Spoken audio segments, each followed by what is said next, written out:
Hey there. Tonight, you'll step into a different kind of history. Not marble palaces or grand senatorial halls, but the blood-soaked sand, the iron bars, and the echoing corridors beneath the arena. You'll live the life of a Roman gladiator, from your first day in chains to your last step onto the killing ground. You'll train, bleed, fight, and perform. Not for glory, but for the fleeting applause of a crowd that never remembers your name. If this kind of storytelling helps you rest, feel free to like the video and subscribe. But only if it truly brings you a bit of peace. And let me know in the comments where you're listening from and what time it is right now. It's strangely comforting to see who else is drifting off to the same quiet story. So, dim the lights. Turn on a fan for that soft background hum. Settle in. And let's begin at the moment you lose your freedom. You do not remember the first time you heard the word gladiator. Perhaps it was shouted from a street corner in some distant market square, carried on the scent of roasting meat and fresh olives. A tale told by a man with too much wine and too few teeth. Or perhaps it was a whisper in a soldier's tent, as spoils were counted and prisoners chosen. A casual remark tossed out as casually as one might discuss the weather. You didn't know then that the word would one day define your existence. It is strange in a way how little control a man can have over his own life. One moment you are free, a soldier perhaps, or a farmer, or merely an unlucky soul caught on the wrong side of Rome's endless thirst for conquest. The next, you are shackled, your wrists rubbed raw by iron that does not care if you are noble or common, brave or cowardly. You are cargo now, a thing to be bought, used and discarded. You have travelled far. The sun here burns differently, glaring down upon a city that seems to pulse with wealth and cruelty in equal measure. The streets of Rome stretch before you, crowded with citizens dressed in brilliant white togas and poor souls in threadbare tunics. You see children darting between market stalls, vendors hawking dates and fish and bolts of purple cloth. Somewhere in the distance, laughter rings out from a tavern.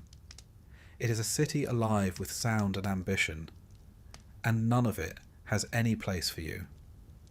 The market where you are taken is not the kind where respectable Romans shop for olive oil or garum. This is the slave market, tucked behind the grander forums and the temples gleaming with marble. Here, men and women are displayed like livestock, their value assessed not in talent or virtue, but in the strength of their limbs and the health of their teeth.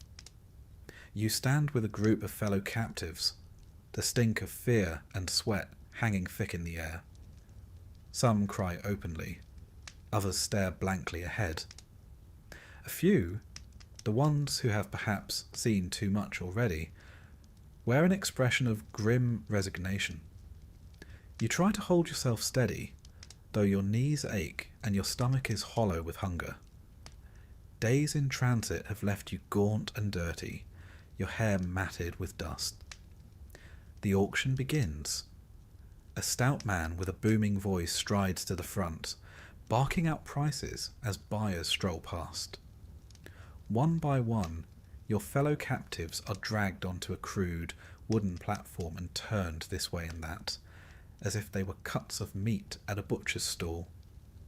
Muscles are squeezed, teeth are inspected, old scars prodded. You watch a wiry man with haunted eyes sell for a pitiful sum. A young woman weeps as she is claimed by a leering merchant. Then it is your turn. Rough hands shove you forward. You climb onto the platform, blinking against the midday glare. Below you, a crowd of buyers mutters and murmurs, eyes flitting over your frame. You are stripped of the remnants of your clothing, left standing naked before them all. The humiliation burns hotter than the sun. You remind yourself not to flinch, not to look away. Show weakness here, and your price will plummet, and with it, any hope of surviving what lies ahead. A man steps forward from the throng. He is tall, broad of shoulder, his tunic dyed a rich crimson. Around his neck hangs a chain of gold, and at his side is a short staff, the mark of a Lannister, a trainer and owner of gladiators. You've heard of such men. They run the Ludus, the grim schools where fighters are shaped into tools of blood and spectacle. To be bought by such a man is no mercy.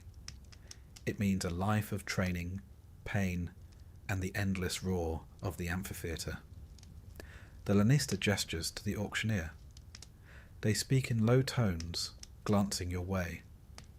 He inspects you himself, gripping your arms, thumping your chest, forcing your mouth open to peer at your teeth. You meet his gaze, hoping to project some measure of strength.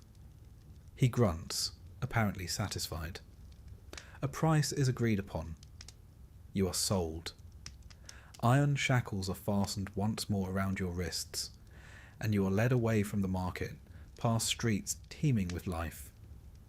You catch snatches of conversation, talk of politics, of the latest military victories, of the upcoming games. Ah yes, the games, someone says. Word is there will be a great spectacle next month. Lions and gladiators, and no shortage of blood. The words sink deep into your gut. The Lannister's slaves march you through a heavy iron gate into the courtyard of the Ludus. This is to be your new home, though calling it such feels like mockery. The walls loom high, topped with iron spikes to deter escape. Within the compound, men of every hue and origin toil and sweat beneath the gaze of armed guards. Some train with wooden swords against straw dummies. Others spar beneath the harsh commands of drill masters. The scent here is a pungent blend of sweat, leather, and old blood. You are taken first to the scribes, who record your name, or what passes for it now. Many captives lose even that small piece of identity, given instead a new name chosen by their owner. A name that will look good on posters and thrill the crowd. You may be lucky and keep your old name. You may be reborn as Scaver, or Spiculus, or some other moniker meant to sound suitably fearsome. Either way, the man you were is gone. Next comes branding. You're forced to kneel as a hot iron is pressed to your thigh. The searing pain eclipses all else, and the scent of your own burning flesh nearly makes you retch. The mark identifies you as property of this particular Ludus, a thing to be returned if lost, a thing that can be replaced. Finally, you are shown to your cell. It is a narrow stone chamber, scarcely large enough to stretch out in. The floor is cold, the air damp. A thin straw pallet and a coarse blanket are your only comforts. Still, you are too exhausted to care. You collapse upon the straw, your body aching from days of travel and the fresh torment of the brand. Sleep does not come easily. The sounds of the Ludus seep through the walls, the clash of wooden swords, the bark of orders, the low moans of the wounded. Somewhere nearby, a man sobs softly. You wonder who he was, and what path led him here. You wonder the same about yourself. In the morning, training begins. You are hauled from your cell before the sun has fully risen, thrust into a yard where a grim-faced drill master awaits. His voice is rough from years of shouting, his gaze cold as iron. He wastes no time. you are handed a wooden sword and told to fight. Not well, not bravely, but precisely. Every movement is dissected. Every mistake earns a blow from his staff. The training ground is a pitiless place. You learn to march in formation, to lunge and parry, to anticipate the movements of an opponent. The wooden sword feels awkward at first, its weight unfamiliar. But muscle memory comes with repetition, and the certainty that failure means punishment. Already you see the results upon the bodies of your fellow trainees, bruises dark as wine, welts across backs and arms, noses broken and left to heal crooked. There is little respite. Meals are brief and uninspiring. Thick barley porridge with occasional scraps of meat or dried fruit, meant to fuel the body, not delight the palate. You eat in silence, wary of the guards and your fellow gladiators alike. Trust is a luxury here, and friendship can swiftly turn to betrayal when the arena demands it. At night, you return to your cell, muscles trembling with exhaustion. You tend your bruises as best you can, using what little cloth and water is available. The thought creeps in unbidden. How many days will pass before you are deemed ready for the arena? How many nights will you spend in this stone coffin, dreading the dawn? And yet, a strange thing happens. As days blur into weeks, your body begins to harden. The wooden sword no longer feels so foreign in your grip.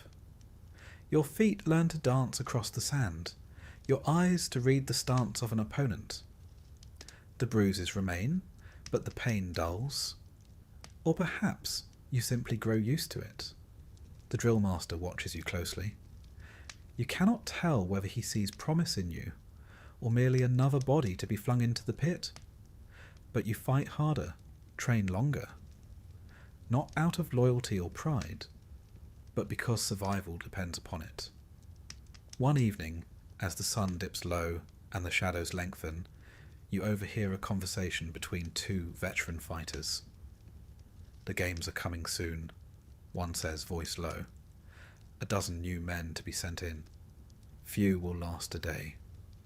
You know without asking that you will be among them. And so you lie upon your straw that night, staring at the cracked ceiling of your cell. The word gladiator echoes in your mind. Not a story, not a boast, not a distant spectacle, but a fate you cannot escape. The crowd will soon roar for your blood, and you will have no choice but to give it. The first lesson you learn in the Ludus is this: your body is not your own.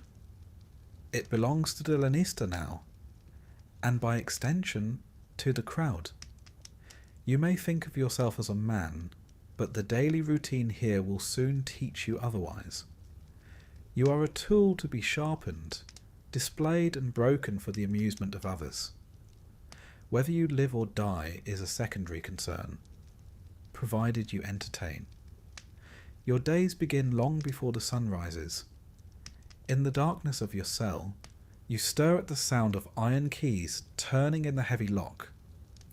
The door creaks open, and a guard's voice, coarse from too many years spent barking orders, jolts you fully awake. "Out. Now," the drill master waits. You swing your legs off the straw pallet, muscles already protesting. Sleep was fitful at best. The cold stone beneath your blanket seemed to seep into your bones.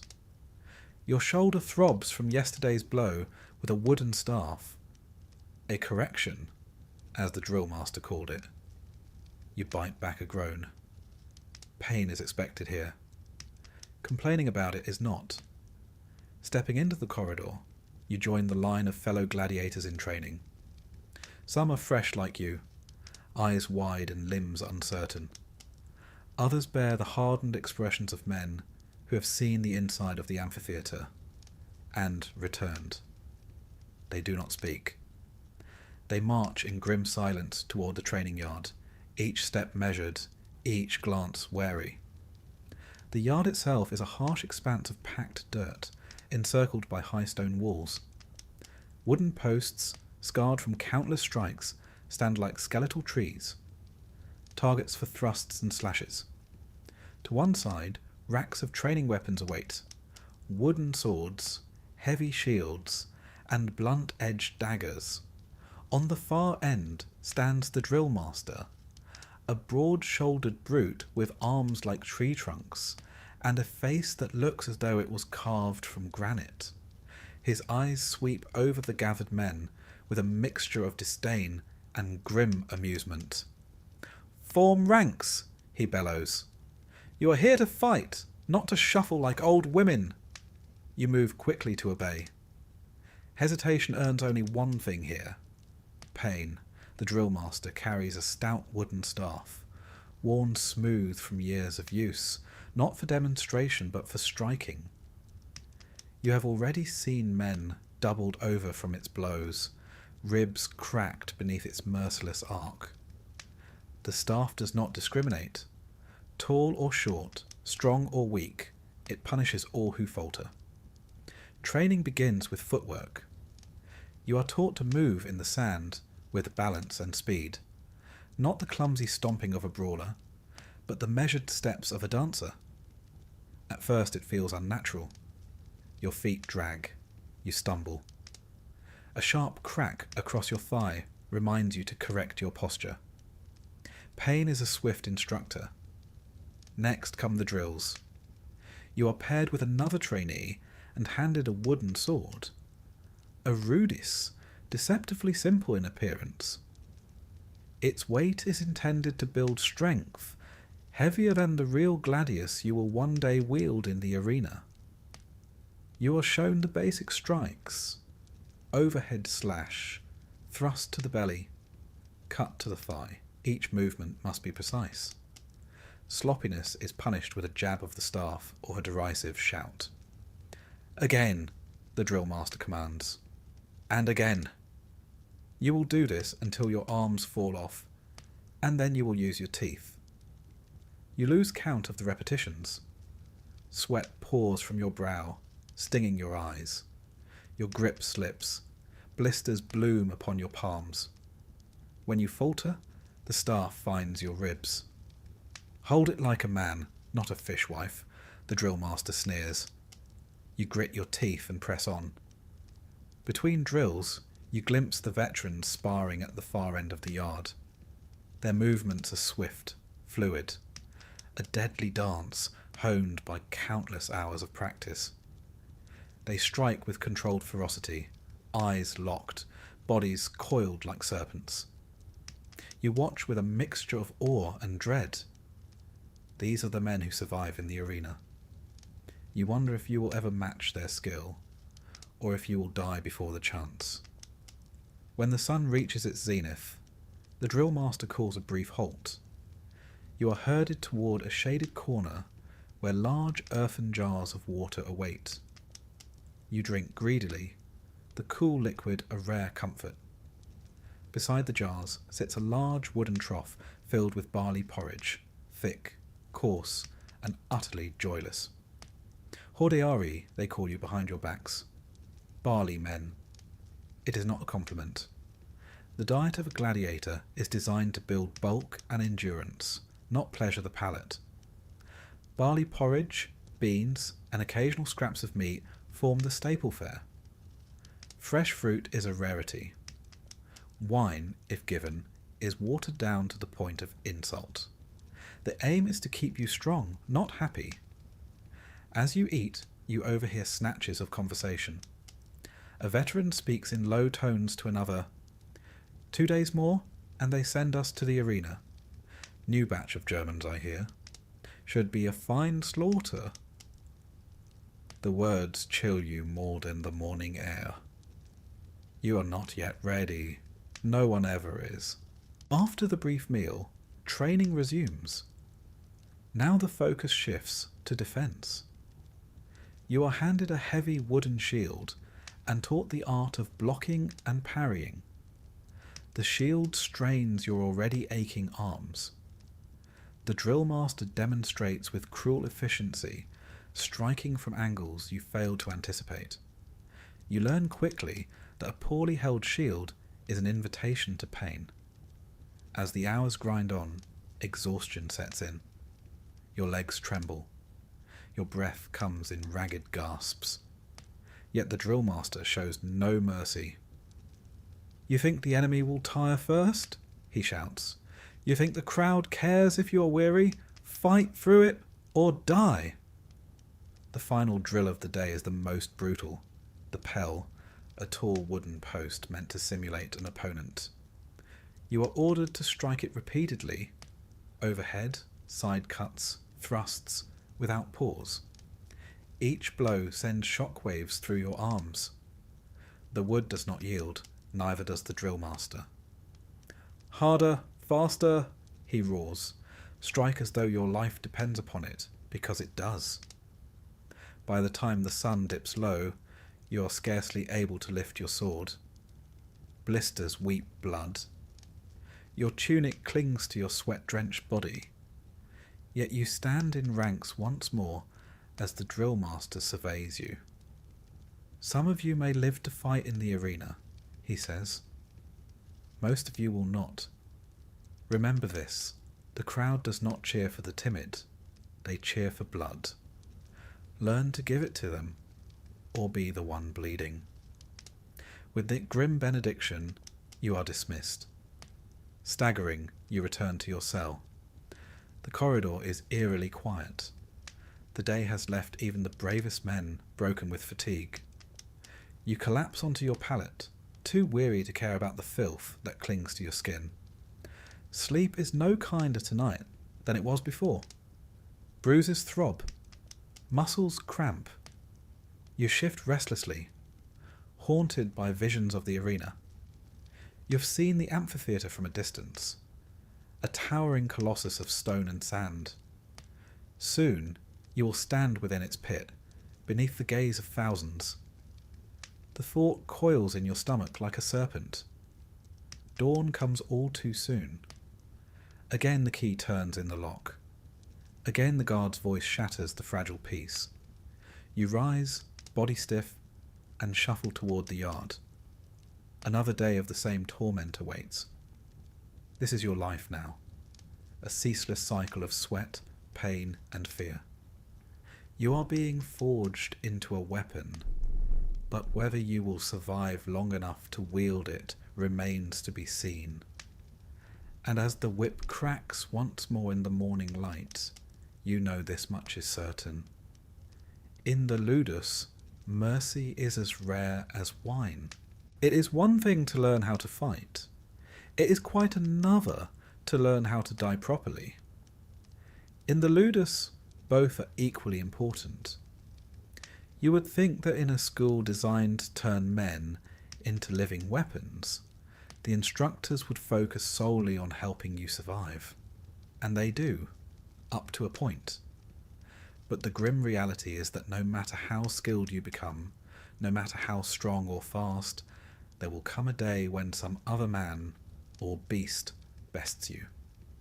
On that day, you must face death with a certain flair.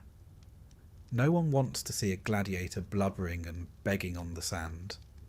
They want to see courage, defiance, and perhaps even a touch of nobility, especially if you're about to be skewered like a roast boar. The first time the drill master says the words, "learn to die," you think you've misheard. But no, he means exactly what he says. After a brutal morning spent hacking at the pell until your arms turn to jelly, you and the others are summoned to the central yard. A wooden platform has been erected there, low and circular, an imitation of the raised stage in the amphitheatre. The drill master, his scarred face betraying neither warmth nor malice, simply weary professionalism, strides onto the platform. In his hand is a rudis, or the same type of wooden training sword you've grown both to hate and to respect. "You've learned to strike," he says, voice carrying easily across the yard. You've learned to block. You've learned to endure. Now you must learn to die. A ripple of uneasy glances passes through your ranks. You're all thinking the same thing. We came here to survive, not to rehearse our deaths. But no one speaks. You know better than to question an order in this place. The drill master beckons one of the veteran fighters forward. A Gaul with a jagged scar across his cheek and arms corded with muscle. The man mounts the platform with casual ease, as though walking to a tavern stage, not to a mock execution. Watch, the drill master commands, and remember. What follows is equal parts theatre and grim ritual. The Gaul assumes a combat stance, then feigns receiving a fatal blow to the side. He staggers, dropping to one knee, his expression a carefully controlled mix of pain and defiance. Slowly he raises the index finger of his left hand, the ad digitum gesture, signalling submission and pleading for mercy. In a real arena, this moment would be met with roaring approval or baying cries for blood from the crowd. The editor of the games, seated in his box, would render the final judgment. Thumbs up, and you live. Thumbs down, and you die. Here the drill master plays both judge and crowd. He gives a curt nod, and the Gaul collapses fully to the sand, eyes closing, body relaxing into the final stillness of death. Again, the drill master says. The Gaul repeats the performance, this time showing what happens when no mercy is granted. Instead of raising the finger, he staggers to his feet one last time, defiant to the end, then falls in a dramatic sprawl as if slain outright. The lesson is clear. Not only must you fight well, you must also know how to fall. The crowd expects a show. They want blood, yes, but also poetry in motion. A gladiator who dies with grace and defiance may be remembered. One who dies whimpering will be forgotten, or worse, scorned. Now it is your turn. You ascend the platform with leaden feet, your heart hammering as though this mock death might be real. The drill master instructs you to imagine a mortal wound. Feel the blade, he says. Feel your strength leaving you, then die well. It feels absurd at first. You stagger and clutch your side in what you hope looks like pain, then sink to your knees, hesitating before raising your finger. Too slow. A crack across your back from the staff corrects that.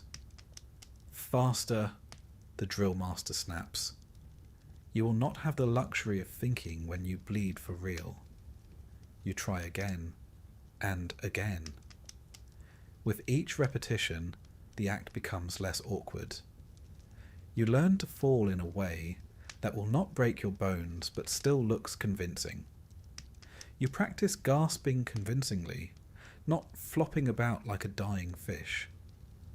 You master the subtle art of keeping one eye half open to judge the crowd's reaction while pretending to be at death's door. There is a grim humour in it all, though no one dares laugh. You catch glimpses of your fellow trainees exaggerating their stumbles or perfecting a stoic, statuesque death pose. One man, a wiry Greek, manages to fall so elegantly that even the veterans murmur approval. Perhaps you'll make a fine corpse one day, a grizzled Mamillo quips. The Greek grins faintly. It is the first smile you've seen in days. Of course, not every death in the arena is planned. Sometimes a blade finds its mark unexpectedly, and the only performance is the involuntary twitching of limbs as life slips away. But the drill master insists that even in the chaos of battle, you must remember your role. A good death may earn the editor's mercy. A poor one seals your fate. In between these morbid rehearsals, your combat training continues. The rudis is gradually replaced with real steel, first dulled, then sharpened. You are assigned a gladiator type, based on your physique and fighting style. The options are many, each with its own distinct flair. If you are tall and broad, you may become a Mamilo, wielding a heavy shield and short sword, your head encased in a gleaming helmet. If you are agile and wiry, you might train as a Retiarius, armed with trident and net, darting about like a fisherman gone mad. Others become Secutores, Phrases, or Hoplamachi, each type designed to create varied and thrilling matches. You, as it happens, are chosen as a Secutor, a hunter of the net fighters. Your armour is designed to allow pursuit, your helmet smooth and rounded to deflect the Retiarius's trident. It is a role requiring relentless aggression and stamina, neither of which comes naturally to you. But here you have no say. You are shaped according to the whims of the Lanista and the entertainment needs of the arena. The first time you spar with a Retiarius is a humbling affair. The net, wielded with surprising skill, tangles your legs and sends you sprawling. The trident's blunted tines thump your chest and ribs with bruising force. You rise, gasping, only to be caught again. The drill master watches impassively. Better to learn this lesson here, he says, than when the trident is real. You train relentlessly, bruises multiplying with each passing day. The net becomes less mysterious. You learn to cut it away, to close the distance before the Retiarius can strike. You spar against other Secutores, refining your footwork, mastering the brutal rhythm of attack and guard. Yet always the lessons on dying return. You are reminded constantly. One slip, one missed block, and all your training will end in a final public performance of the most permanent kind. At night, back in your cell, you sometimes wonder at the strange transformation overtaking you. Weeks ago you were a prisoner, uncertain even how to grip a sword. Now you move with the wary grace of a predator. Your muscles harden, your reflexes sharpen. You think less about survival and more about the next blow, the next feint, the next moment of spectacle. It is a kind of madness, this world of the gladiator. Men cheer for your pain, wager on your suffering, revel in your blood. And here you are, being trained not only to feed their appetites, but to do so with artistry. You lie on the straw, listening to the snores and coughs of your fellow captives. Somewhere in the distance, a lyre plays a mournful tune. Perhaps a wealthy Roman entertains his guests even now, speaking of the new batch of fighters soon to grace the sands. You close your eyes, picturing the arena once more. Not the structure. You know its towering walls and iron gates well enough by now. No, you imagine the faces. The eager crowd, the calculating editor, the pitiless eyes of your opponent. And in that imagined space, you rehearse the final act. The slow collapse, the raised finger, the resolute stare. If fate decrees that your moment will come, you will meet it with grim dignity.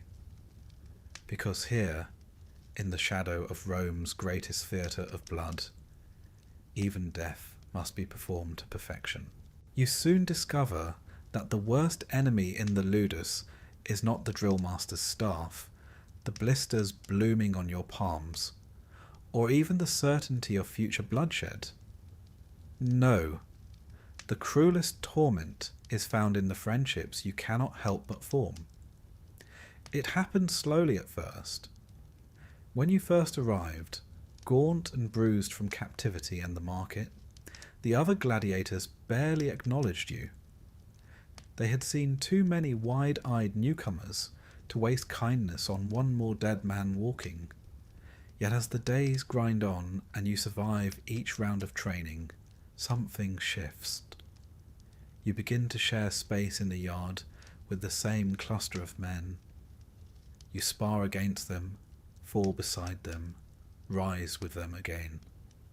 You sweat and bleed on the same stretch of sand, stumble to the same troughs for water, curse beneath your breath during endless drills.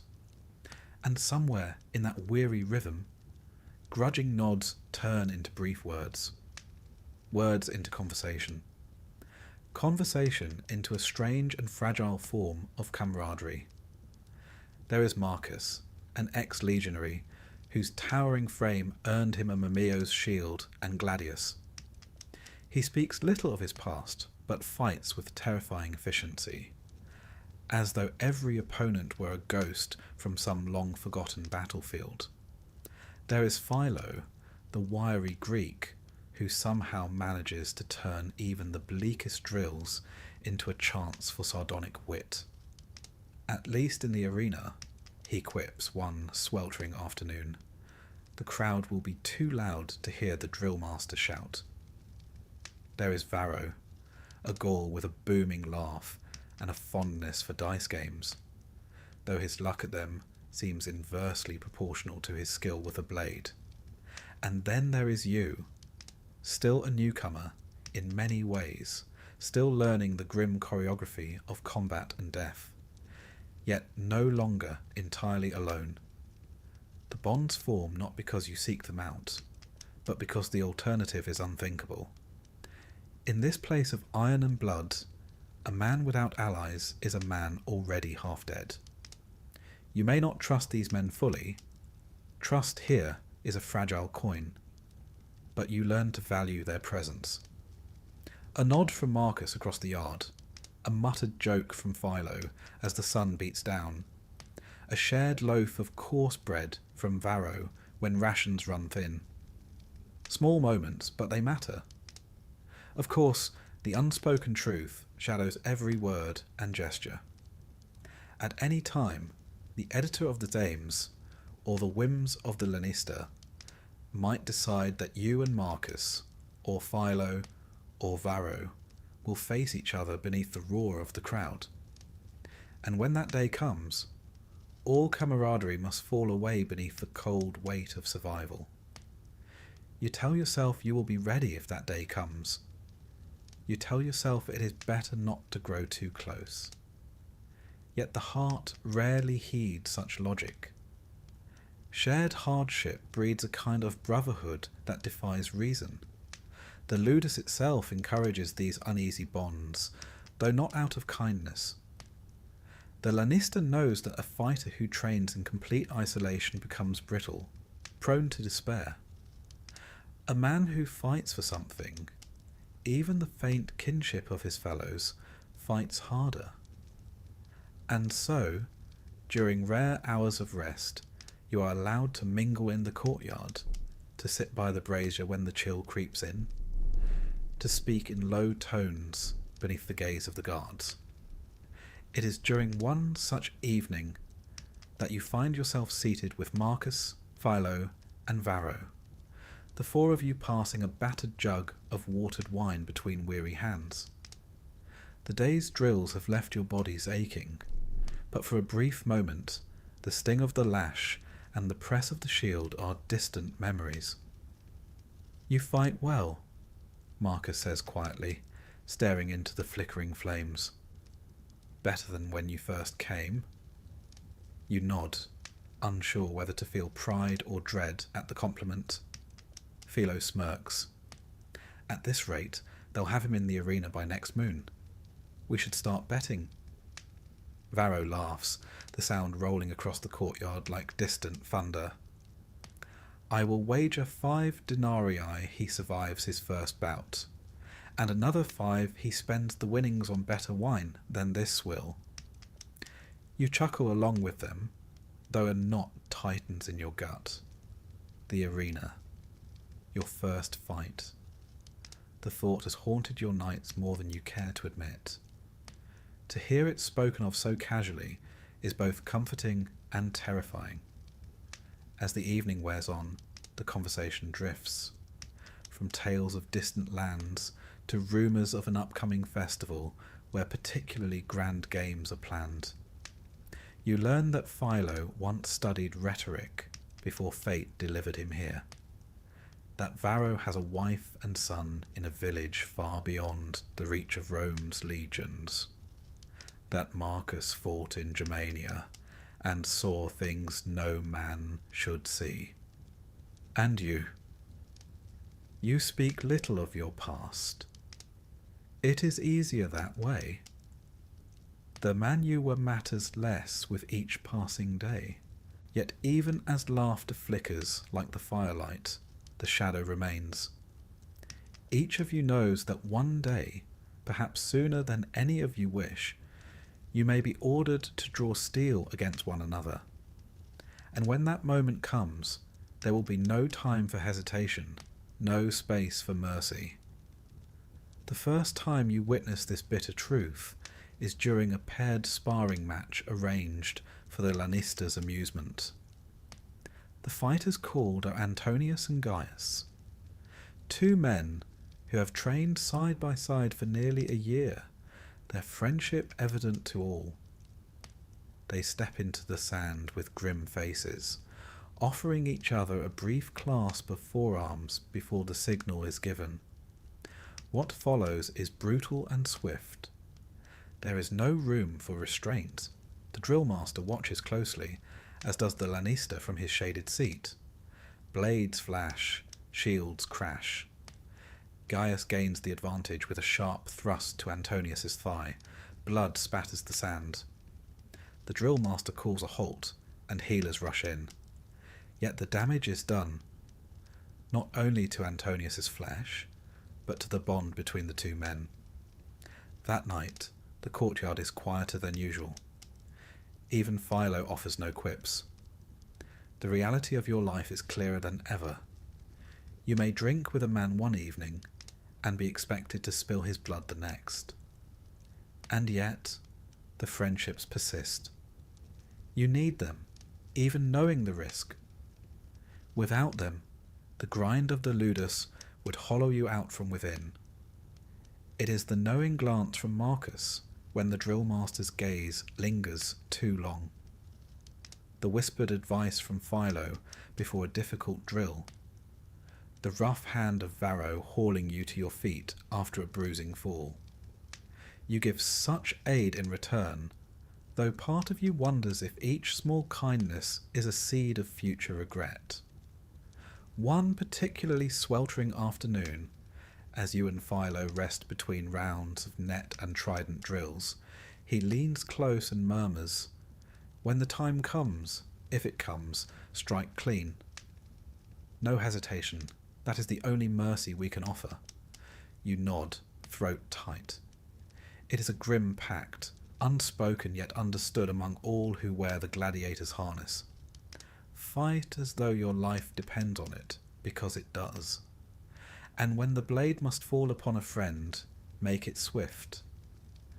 As the days turn to weeks, the bonds deepen despite your efforts to remain detached.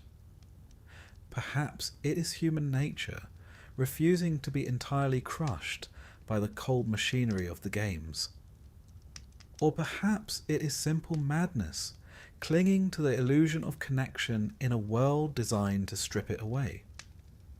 In the quieter moments, you sometimes catch yourself imagining a different life, one where you might have known these men as comrades in a legion, or merchants sharing wine in a bustling tavern, not as fellow instruments of death. But such thoughts are dangerous. You push them aside. One morning a new list is posted outside the drill master's quarters. The roster for the next series of matches. You scan it with a mix of dread and anticipation. Your name is there. Your first fight has come.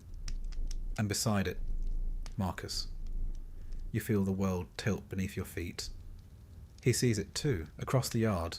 Your eyes meet. For a long moment, neither of you speaks. Then Marcus inclines his head, slow and solemn. "When the time comes," he says, voice rough as old leather. We fight with all we have. You nod, though the words catch in your throat. As the sun rises the next day, the whip cracks and the drills resume. The cycle continues. Sweat, blood, and sand. But now, every glance carries new weight. Every sparring blow lands a little harder. Because you know, soon, the brotherhood forged in the shadows of the ludus will be tested beneath the blinding glare of the arena. And when that moment comes, friendship will mean nothing, only survival. It begins before dawn, as so many of the worst days do. You lie on your straw pallet, eyes open in the gloom, the thin blanket clutched loosely across your chest. Sleep has not visited tonight. Not truly. For hours you have drifted in that anxious twilight between waking and dreaming, your mind returning again and again to a single thought. Today is the day. It is written plainly enough on the roster posted outside the drill master's quarters. Your name, Marcus's name, the date, the amphitheatre, your first fight. For weeks you have trained, sweated, bled. You have fallen and risen, struck and been struck. You have learned the dance of blade and shield, the grim theatre of dying well. You have watched your comrades spar with increasing ferocity as the games draw near. And now, it is your turn. The key rattles in the lock. You rise without needing to be called. The guards lead you and the others to the baths, not for comfort, but for spectacle. The crowd expects more than blood. They expect beauty, a certain savage pageantry. And so you are stripped and scrubbed, the grime of the ludus scoured from your skin. Oils are rubbed into your muscles to bring out their sheen beneath the harsh light of the arena. Your hair is combed, your beard trimmed or shaved as needed. A thin tunic is draped over your shoulders, to be removed later with practiced flourish before the fight. You glance at Marcus across the chamber. He gives a faint nod, the same mixture of grim resolve and distant sadness etched upon his face. Next comes the procession, the pompa. You are herded into the courtyard of the ludus, where carts and attendants await. The other fighters for the day are assembled here as well. Men from distant lands, some veterans, some trembling with barely concealed fear. A troupe of musicians tunes lyres and pipes. Actors in grotesque masks rehearse pantomimes to entertain the early arrivals. This is not merely a series of fights. It is a full day's spectacle, a grand performance for Rome's insatiable appetite. At a shouted command, you and the others mount the carts. The wheels creak as the procession begins its slow roll through the streets of Rome. Guards march alongside, their spears gleaming in the morning sun. Ahead, banners flutter in the breeze, emblazoned with the sigil of the game's sponsor, a wealthy senator whose name you scarcely register. To him, this is an opportunity for glory, political favour. To you, it is a matter of life and death. The streets are already filling with spectators, eager to secure good seats. Children perch on their fathers' shoulders. Hawkers cry the merits of fresh dates, honeyed nuts, and spiced wine. The scent of roasting meat drifts thick upon the air. As your cart rolls past, faces turn to watch. Some jeer, others cheer. A few stare with morbid curiosity, as though appraising livestock before a slaughter. You stare straight ahead, willing your expression to remain stone. You have seen men smile or wave to the crowd in these moments, desperate to curry favour. But you have also seen how quickly the mob turns, how thin the line between applause and scorn. Better to remain unreadable. At last, The great silhouette of the amphitheatre looms into view, the Colosseum itself, a towering monument to Roman might and cruelty. Even from this distance, its size stuns you anew.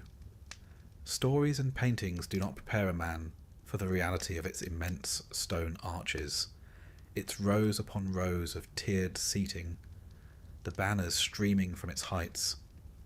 You are led through a side entrance, beneath the stands, into the bowels of the structure. Here the air is cool, damp with the scent of earth and blood. The sounds of the crowd filter through the stone above, the distant roar of 1,000 voices, rising and falling like the sea. You are taken to the spoliarium, the staging area for the fighters. Here, the final preparations unfold. You are handed your weapons, not the blunted practice tools of the ludus, but gleaming steel. Your shield, freshly oiled. Your helmet, its visor polished to a dull shine. The weight of the gear settles upon you like a shroud. Attendants adjust your armour, tighten straps, murmur words of encouragement or empty platitudes. One offers a swallow of watered wine to steady your nerves. You take it gratefully. Across the chamber, Marcus is similarly prepared. You catch his eye once more. No words pass between you. None are needed. A trumpet blares, the signal. The pompa is about to begin. You and the others are arranged in pairs and ranks, the veterans leading the way. The gates open, sunlight spilling into the dimness. The roar of the crowd swells, crashing over you like a wave. And then you march. The pompa is as much ritual as procession. The entire day is designed to whet the crowd's appetite, to elevate the spectacle to something beyond mere slaughter. You file into the arena in orderly lines, weapons at your sides, heads held high. The sand beneath your feet is hot already, the sun glaring down from a cloudless sky. Around you, tens of thousands of faces peer down. Senators recline in shaded boxes, fanning themselves languidly.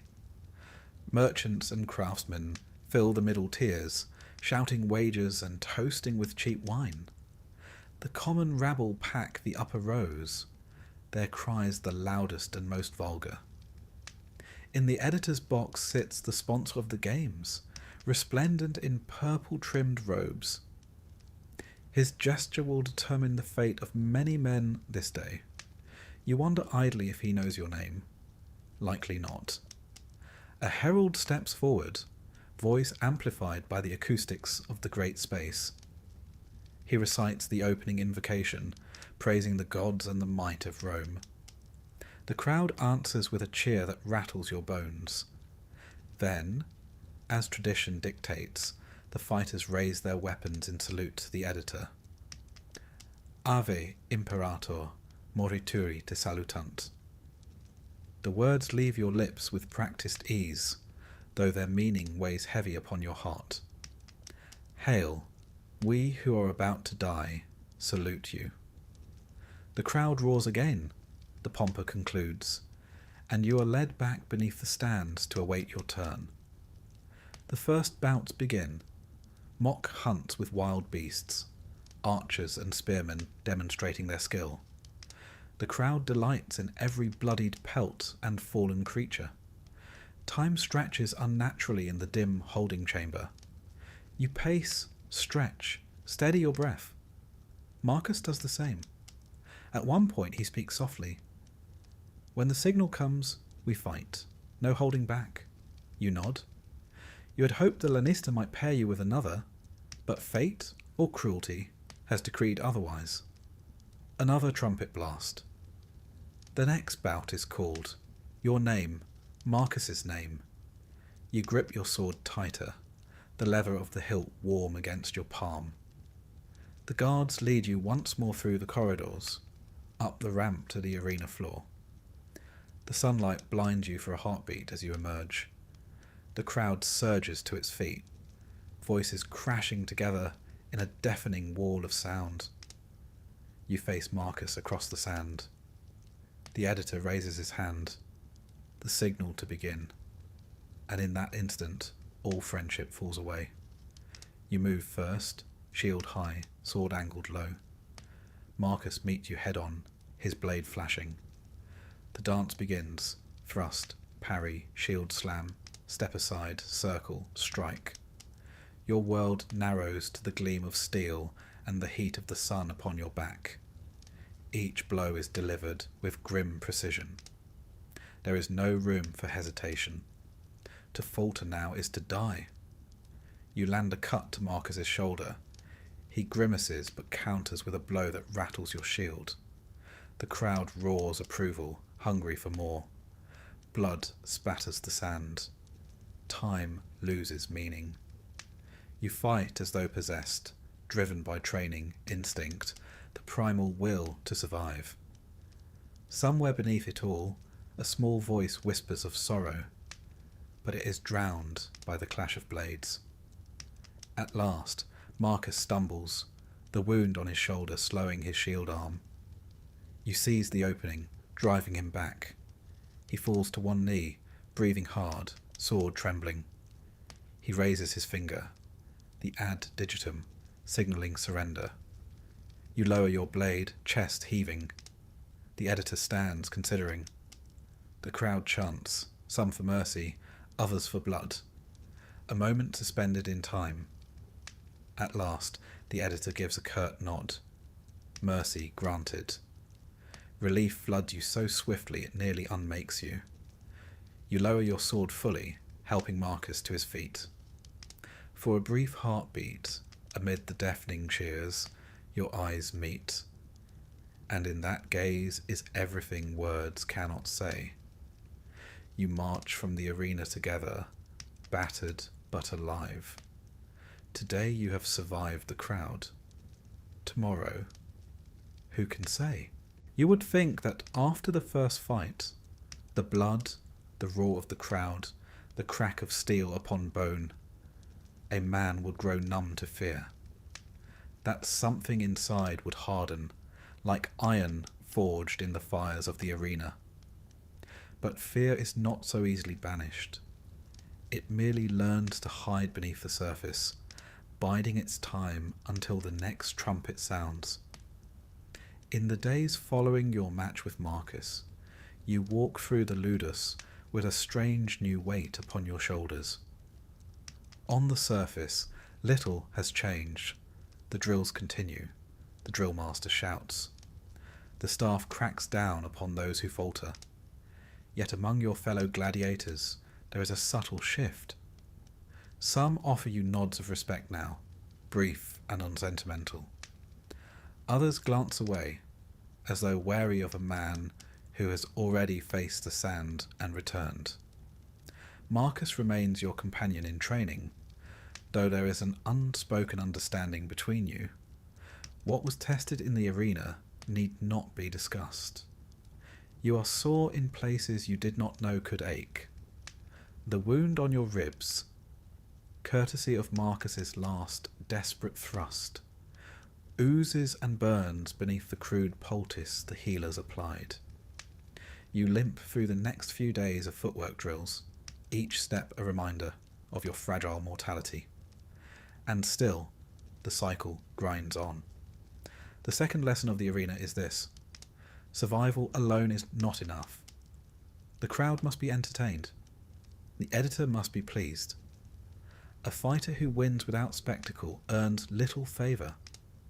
A fighter who fights with courage, skill, and a flair for the dramatic may live to fight another day, and perhaps even be spared when fortune turns.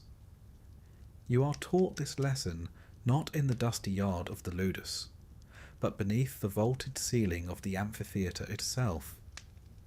The next games come sooner than you expect. Your name appears once more on the roster. This time your opponent is Phrex, a gladiator armed with curved sword and small shield, trained in the agile, darting style of the eastern provinces. You have never fought one before. The drill master offers little comfort. "Keep your shield high," he says. "Watch the feet. And for the God's sake, fight like you want the crowd's coin." The day of the match dawns grey and heavy with the promise of rain. You're led once more through the streets of Rome, past familiar faces now blurred by adrenaline. The amphitheatre looms larger than ever, its towering arches seeming to sneer down upon you. In the spoliarium, as you don your armour, the drill master offers one final piece of advice. "Remember the crowd," he says, voice low. "They want more than blood. They want to see a man who fights as though his life matters, and who dies well if it does not." You nod, swallowing against the dryness in your throat. Then the trumpet sounds, and the gate creaks open. You step into the arena to a wall of sound. Thousands of voices crash upon you like a tidal wave. Some call your name, a novelty that sends a strange thrill through your veins. Others shout for your opponent. Wagers are shouted, denarii change hands. The sand beneath your feet feels warm, almost welcoming. You and the Thraics face each other, weapons raised. The editor gives the signal, and the dance begins. Your opponent moves like a serpent, darting in and out with uncanny speed. His curved blade flickers through the air, probing your defences. You fight conservatively at first, wary of overcommitting. Your shield absorbs the first few strikes, the impact rattling up your arm. Then you counter, a low thrust toward his knee, forcing him to retreat. The crowd responds with a cheer. You feel it wash over you, a strange intoxicant. In that moment, the arena becomes not merely a place of death, but a stage. You are a performer, your body the instrument of spectacle. The fight stretches on, each exchange growing more desperate. Sweat blinds you. Your breath comes in ragged gasps. A gash opens along your forearm. Blood drips down your fingers. Yet you press on, driven by equal parts training and sheer will. And then, an opening, the Thraics overextends, his shield low. You strike. A brutal cut across his thigh that sends him sprawling to the sand. For a heartbeat, the arena falls strangely silent. Then the chant begins. It starts as a murmur, then grows. "Live, live." The crowd surges to its feet, demanding mercy for your fallen opponent. The editor considers, then grants the signal. The Thraics is spared, and so are you. You stand in the centre of the arena, chest heaving, blade lowered. The roar of the crowd is deafening now, a tide of approval that seems to lift you above the sand. You raise your sword in salute, as you have been taught. The gesture is met with a storm of applause. You limp from the arena with the others, wounds burning, ears ringing. Later, in the spoliarium, as the healers tend to your cuts, the drill master appears at your side. "You fought well," he says gruffly, "and you gave them a show. Remember that." You do. You will. In the days that follow, you begin to understand the strange currency of the arena. Survival earns respect. Spectacle earns favour. And favour, in this brutal world, can mean the difference between life and death. You are called to fight again. Against a secutor this time. A towering brute with a shield the size of a door. The match is brutal, your shield splintered beneath the weight of his blows. Yet you endure, using your speed and guile to wear him down. In the final moments, with the crowd screaming for blood, you faint low and drive your blade beneath his arm. The victory is yours. The cheers that follow are sweeter than any wine. For the first time, you feel a flicker of something beyond mere survival.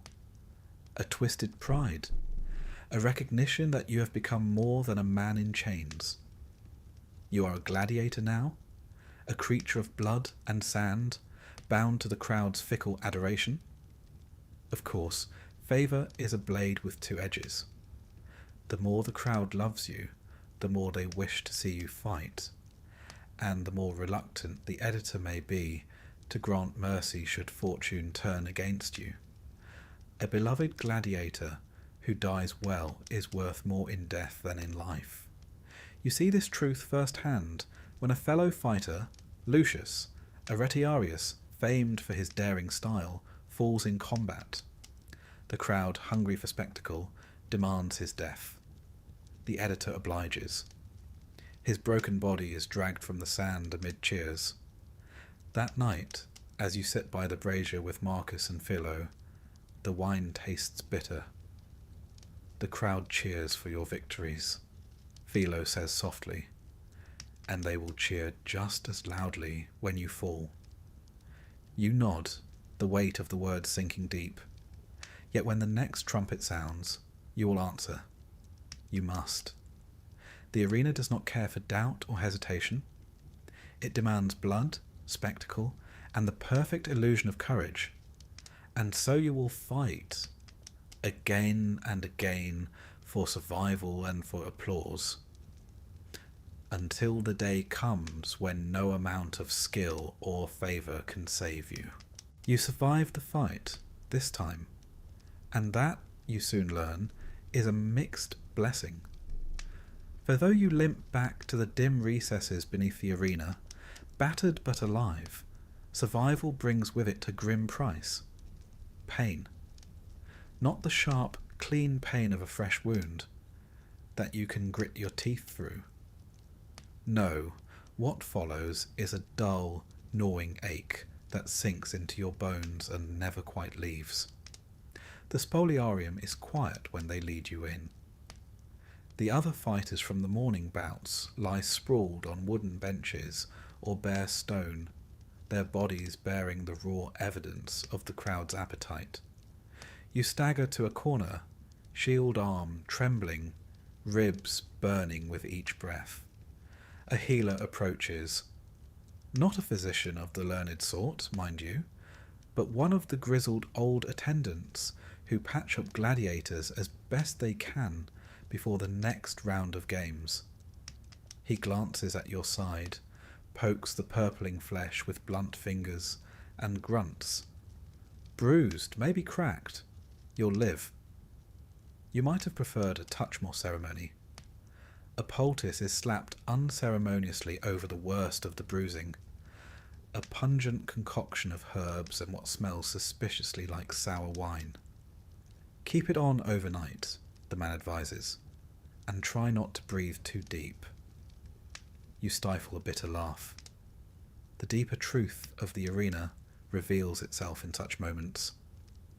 The Romans may pride themselves on engineering aqueducts and codifying laws, but when it comes to tending the wounded, the methods are rudimentary at best. Most gladiators rely on simple poultices, rough stitching, and the occasional burning of wounds to stave off infection. If you are fortunate, a retired surgeon might be employed by the ludus. But even then, miracles are rare. You glance about the spoliarium. One man groans softly, a jagged cut on his thigh left partially stitched. Another lies feverish, eyes glazed, his wound already festering in the warm Roman air. And here you sit, ribs aching, knowing full well that this is merely the beginning. The next days in the ludus pass in a fog of pain. Sleep comes fitfully, your breath shallow against the throb of your side. The drill master, with his boundless compassion, offers exactly 1 day of rest before summoning you back to the yard. No use softening you now, he declares. You'll fight again soon enough. And so you do. Footwork drills become a special sort of torture, each step sending a lance of agony through your chest. Shield drills are worse. The weight of the curved wood strains your ribs until black spots dance at the edges of your vision. You grit your teeth and press on. The alternative, a beating or worse, is not worth considering. Marcus notices, of course. One morning, as you slump against the practice post between drills, he kneels beside you. You need time, he mutters. You shake your head.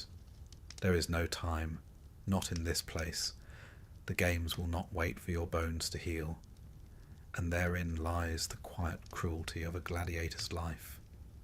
You are not given the luxury of recovery. Wounds close poorly. Bones mend crooked beneath makeshift splints. Scars thicken, puckering your flesh.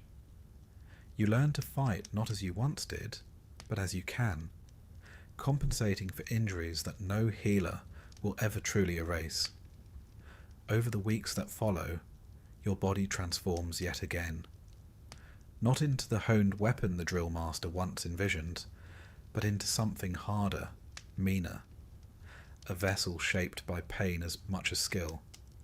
Your ribs knit at odd angles. You breathe a little shallower now, a little faster. The gash on your forearm scars over, the skin tight and shiny. Your left knee, twisted badly during a fall, no longer bends quite as it should.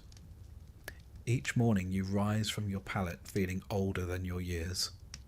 The chill of the stone floor bites deeper. Your fingers stiffen in the cool dawn air. Yet the whip cracks all the same, urging you into the yard once more. You're not alone in this. Walk among the ranks of the veterans, and you will see the same tale written upon their bodies. Crippled fingers curled against sword hilts, limps barely concealed beneath plodding steps, faces marred by old scars, eyes dulled not by fear, but by weary acceptance. There is no retirement plan for a gladiator. No pension awaits you when your body finally fails. If you fight well, you are sent to the sand again and again until either the editor's thumb or the surgeon's knife decides your fate. If you fight poorly, well, you need not trouble yourself with such concerns for long. The few who do survive long enough to warrant release are rare creatures indeed. You have heard whispers of men granted the rudis, the wooden sword that signifies freedom. But for every such tale, there are a dozen of fighters who perished long before the honour could be earned. Some find solace in small comforts. Philo, ever the wit, collects scraps of parchment and attempts to write poetry in the evenings. Marcus sharpens his blade obsessively, as though the act might stave off his own decline.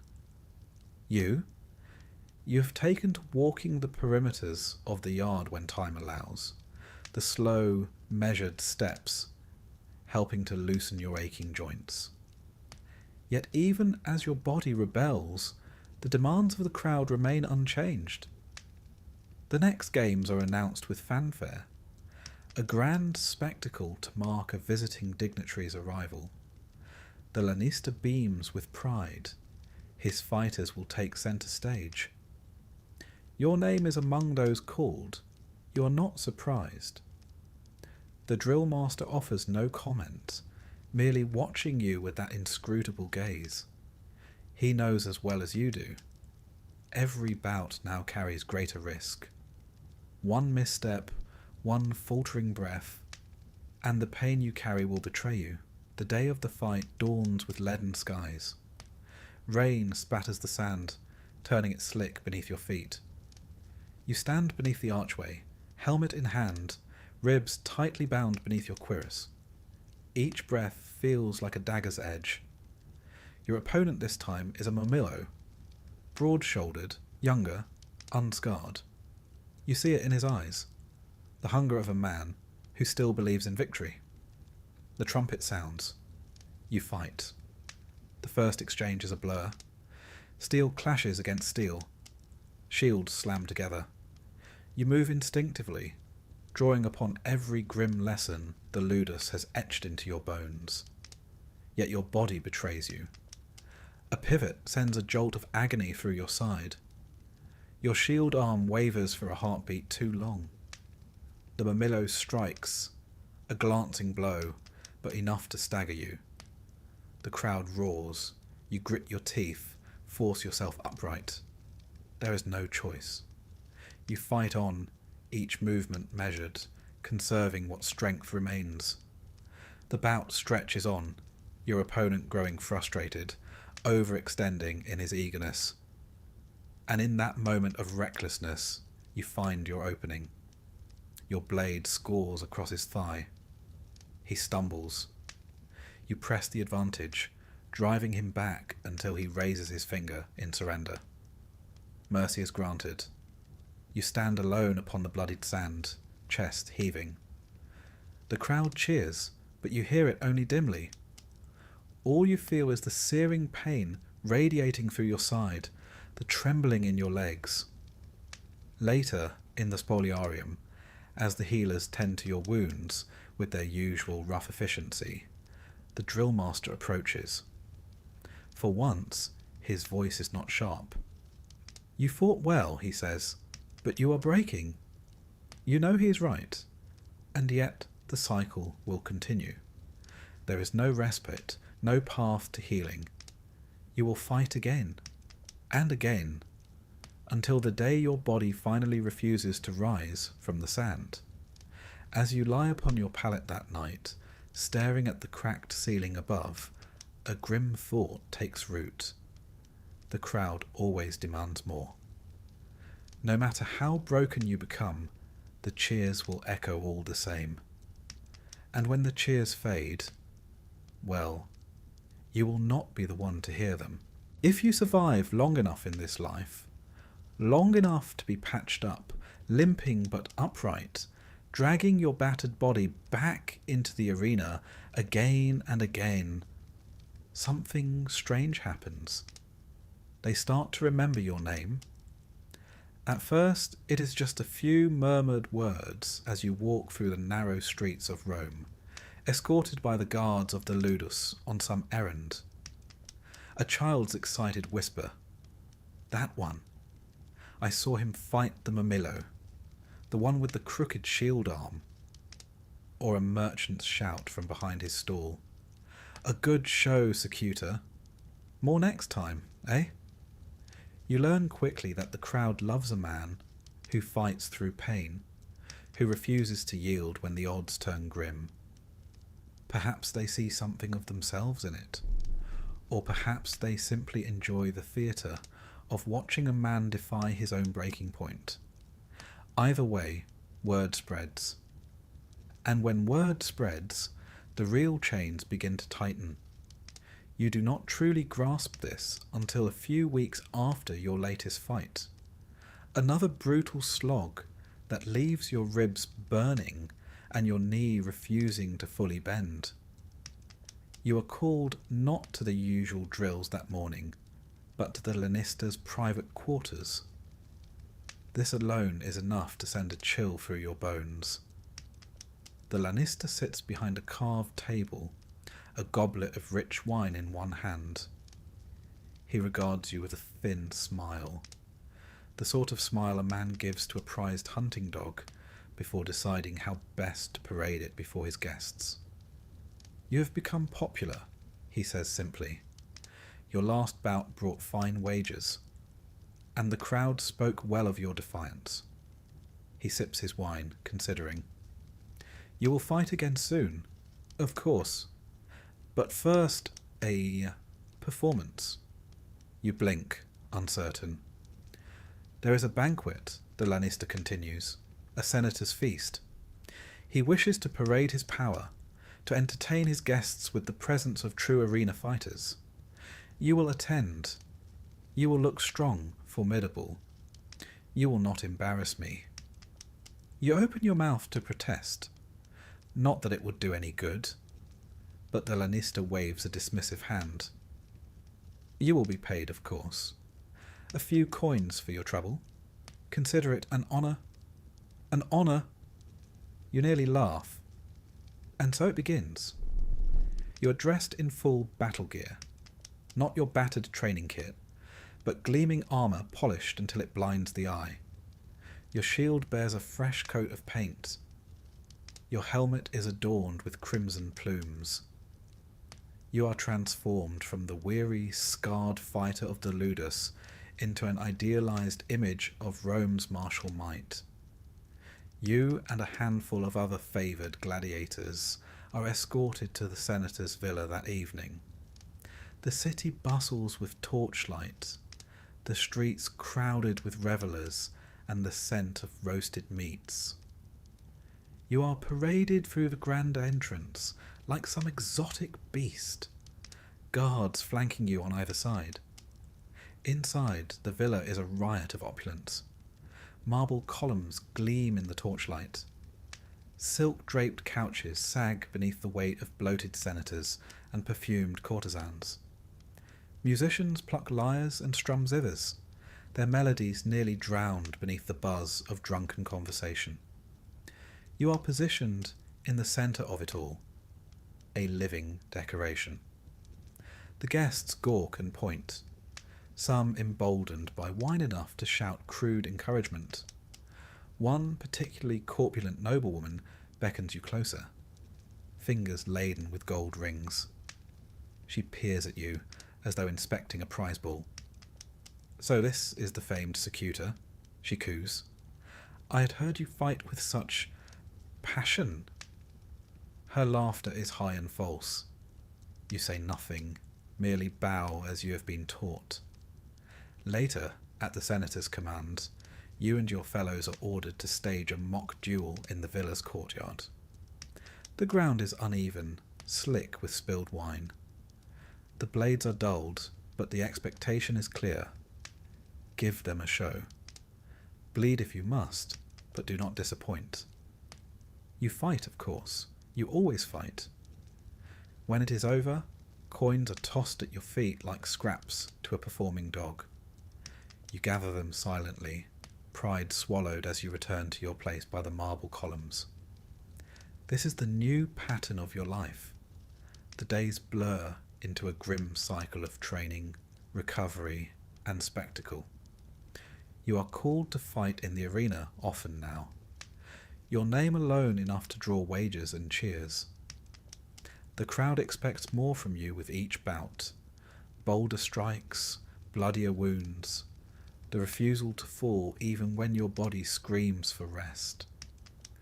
And when you are not fighting, you are summoned to banquets, to private gatherings, even to pose for artists eager to capture the likeness of a true hero of the games. You stand for hours as paint is daubed across canvas, muscles clenched until they cramp. The irony is not lost on you. You are a slave twice over now. First to the Lanista, and now to the whims of Rome's fickle elite. The more they cheer, the tighter the chains. Worse still are the special spectacles. 1 month, a grand festival is declared in honour of the Emperor's visit. The games are to surpass all others. Chariot races, beast hunts, naval battles. Yes, naval battles. You and dozens of other gladiators are ordered to prepare for an omachia, a mock sea battle staged upon an enormous flooded basin. You will fight aboard wooden barges, clad in unfamiliar armour that weighs you down like an anchor. The drillmaster, for once, offers a rare smirk. "Can you swim?" he asks dryly. You shake your head. "Learn fast," he replies. The rehearsals are a farce. Men slip and flail upon the slick decks. Shields are lost beneath the murky water. The risk of drowning is very real. Several fighters vanish beneath the surface during the first practice, their bodies dragged out hours later. Yet when the day of the nomachia arrives, the stands are packed. The Emperor himself watches from a gilded box, expression inscrutable. Trumpets blare. The barges drift into place. You fight, of course. You always fight. The battle is chaos. Blades clashing amid the spray of water, men tumbling overboard. You manage to stay upright, driving your blade through the ribs of an opponent, even as your footing slips. The crowd roars approval. When it is over, you are hauled dripping and half drowned from the basin, armour rusting even as you breathe.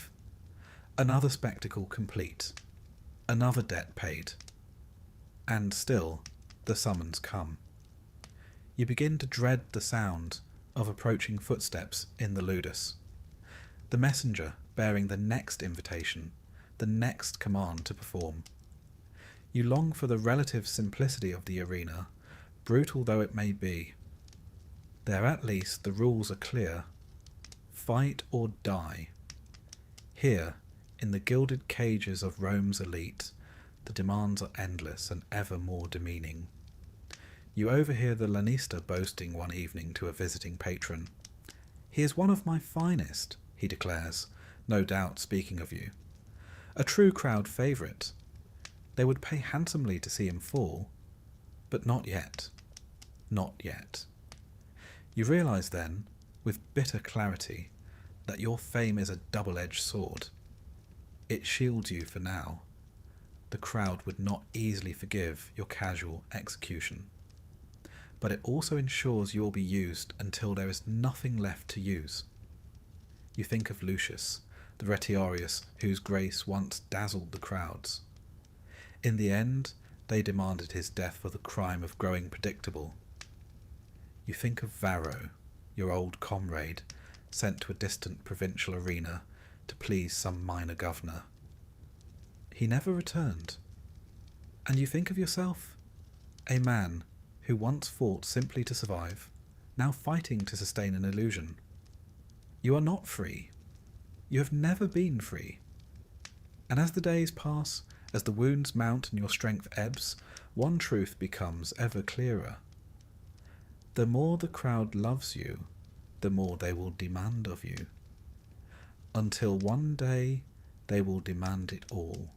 There is a word that drifts through the ludus like smoke. Faint, persistent, impossible to grasp fully. Rudis. You hear it first in hushed conversation between two veterans by the brazier, their voices low to avoid the ears of passing guards. One scratches at the thick scar along his jaw.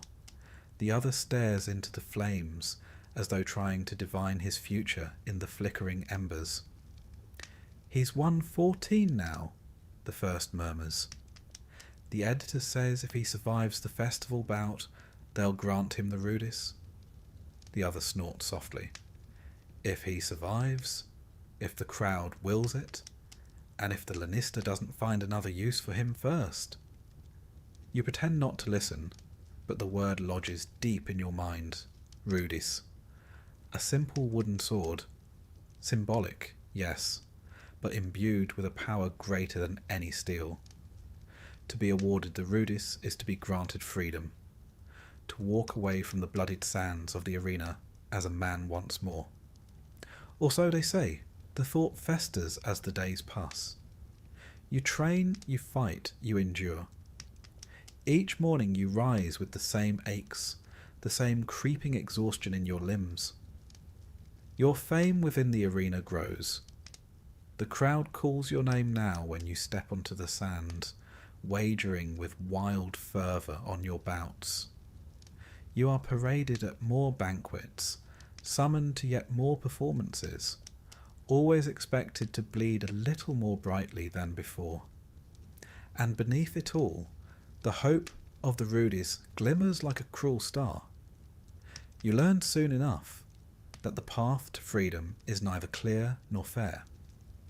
There is no set number of victories that guarantees release.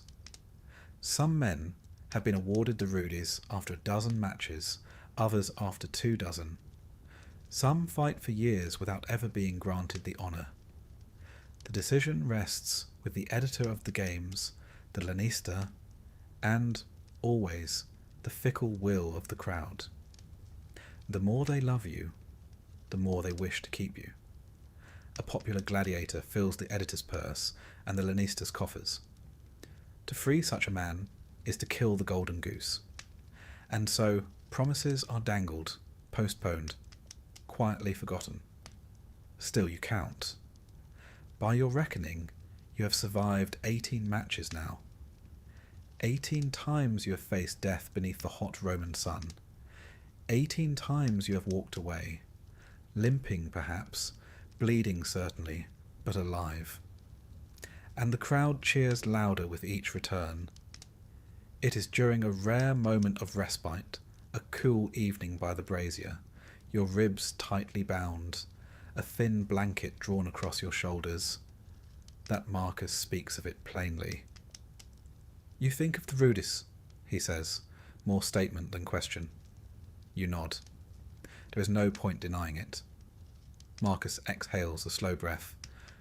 We all do, but hope is a double-edged blade. Hold it too tightly, and it will cut you when they take it away. You glance at him, at the lines etched deep in his weathered face.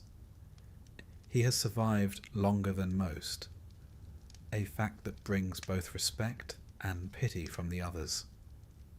His body bears the toll of years in the arena, a shoulder that will never fully straighten, a limp that worsens with each passing winter.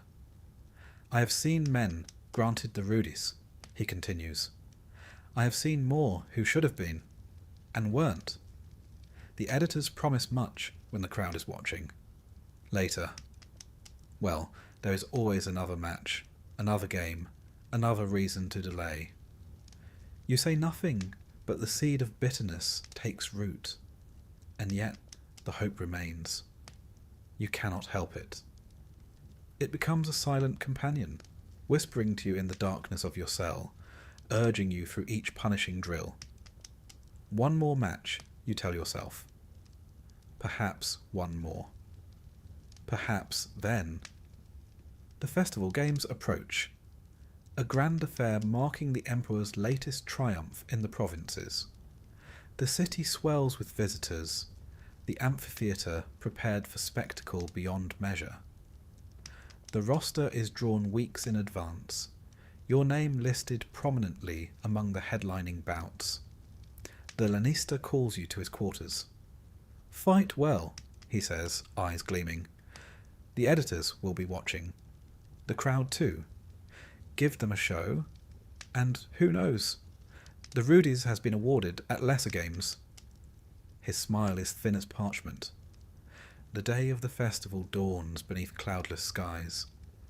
You are led once more through the labyrinth beneath the arena, armour gleaming, blade sharp. The roar of the assembled throng thunders above, eager for blood. You fight. The match is brutal.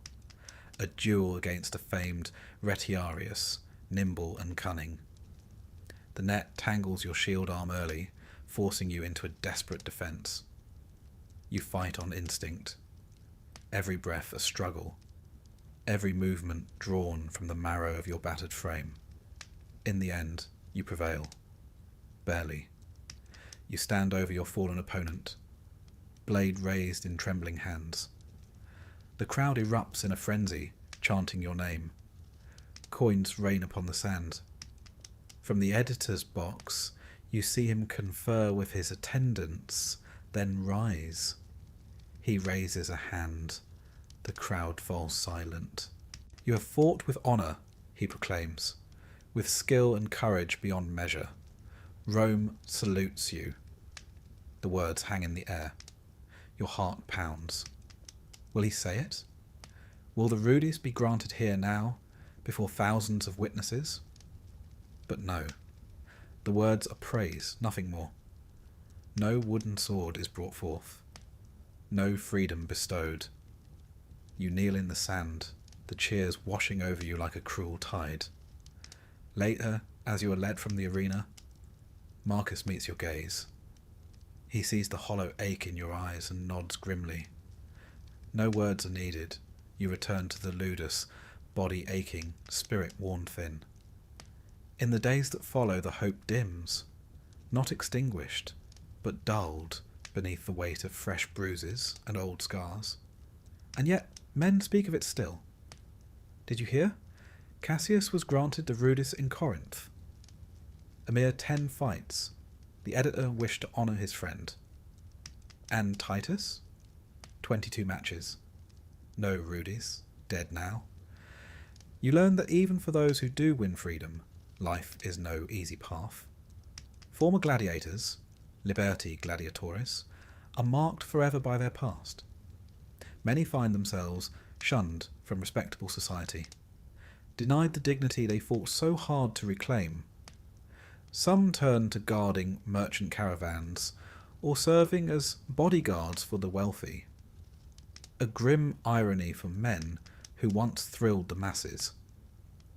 Others return to the arena voluntarily, unable to escape the only life they have known. For a freed gladiator, the choice is often between obscurity and the familiar roar of the crowd. You see it yourself when a veteran named Secundus returns to the ludus months after earning his rudis. He is thinner, wearier, his eyes shadowed. The city, he says simply, offers little for men like him. The lanista welcomes him back with open arms, and a fresh contract. You watch him train once more, moving with the same grace, the same haunted determination, and you wonder, if the rudis comes, will you take it?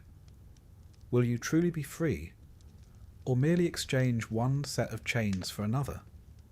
For now, the question remains unanswered. You rise each day as before, strapping on battered armour, taking your place among the ranks. The drills continue, the fights loom, the crowd still hungers, and beneath it all, that fragile hope endures. Perhaps one more match, perhaps one more. There is a peculiar numbness that creeps into a man's bones when he knows his time is nearing its end. It is not fear. That was burned out of you long ago, somewhere between your 7th and 8th fight. Nor is it quite resignation. No, it is something quieter. A kind of hollow acceptance, like a candle guttering as the last of its wax is consumed. You feel it now, each morning when you swing your legs off the pallet. Your body is a patchwork of old wounds, ribs that creak with every breath, a knee that will never bend quite right again, fingers that refuse to close fully around a sword hilt no matter how hard you will them. You once mocked the older fighters who limped through their drills with grim determination. Now you are one of them. There was a time when you fought with something close to joy, the thrill of survival, the roar of the crowd. But even that has dulled. These days, when you stand beneath the arches of the amphitheatre and gaze out upon the teeming masses, all you see are hungry mouths demanding another piece of you. And you, fool that you are, continue to give it. The summons comes as you knew it would. The lanista calls you to his quarters on a cold grey morning. He is dressed in fine wool, rings gleaming on every finger. His smile is thin, calculating. You have seen that look before, when a beast is fattened for slaughter. "Another bout," he says, voice smooth as oil. "A grand spectacle for the Emperor's visit. The crowd remembers you. They will want to see you again." You say nothing. What is there to say? He eyes you for a moment longer, then waves a hand. "Prepare well. You have served me admirably." There is a finality to the words. You hear it clearly. Back in the yard, Marcus finds you polishing your battered shield. His own face is pale, drawn thinner than you have ever seen it. He leans heavily on a staff as he speaks. "You know what this means?" he says quietly. You nod. "They will not spare you again," he adds. "The crowd loves an ending. You both know the truth of it. Rome adores its champions, right up until the moment they falter. Then the mob turns. The louder they cheered for you once, the more vicious their appetite now. They have seen you fight through wounds that would have felled lesser men. They have watched you claw victory from the jaws of death. But they do not love you. They love the story you provide, and every good story must end. The days before the fight pass in a strange haze. You move through your drills on weary legs, muscles screaming in protest. The drill master barely raises his staff anymore. He knows as well as you do that no amount of training will change what is coming. At night, you lie awake in your cell, listening to the familiar sounds of the ludus, the clank of armour being mended, the soft murmur of voices too tired for jest. You think of those you have outlasted. Philo, with his sharp tongue and quicker blade, dead 2 summers past. Varro, shipped off to a distant arena, never seen again. And Marcus, who now coughs blood into his rag, his days numbered not in bouts, but in breaths. You are one of the last of your cohort, a relic, and Rome does not keep relics for long. On the morning of the fight, the guards come early. You dress in silence, fingers fumbling over worn straps. Your armour is patched, dulled with age. The shield bears the scars of a dozen battles. You could request new gear, of course, but what would be the point? The other fighters eye you as you pass through the yard. Some nod in respect. Others glance away. Superstition runs deep in the ludus. No one wants to meet the gaze of a man marching toward his likely death. In the spoliarium beneath the amphitheatre, the air is thick with sweat and iron. You stand alone in a corner, checking your sword one last time. The blade is sharp. Of course it is. They would not deny the crowd a proper kill. You are paired against a younger man, a Thracian with a jagged scar down his cheek, and eyes that still burn with ambition. He bounces on the balls of his feet, eager, impatient. You remember that feeling? It seems a lifetime ago. The trumpets blare. You march into the light. The roar of the crowd is deafening, a wall of sound that presses against your chest. You scan the faces in the stands. Noblewomen fanning themselves languidly, senators laughing behind goblets of wine, merchants shouting wages, and the common rabble howling for blood. Some of them remember you. You hear your name echo across the stones.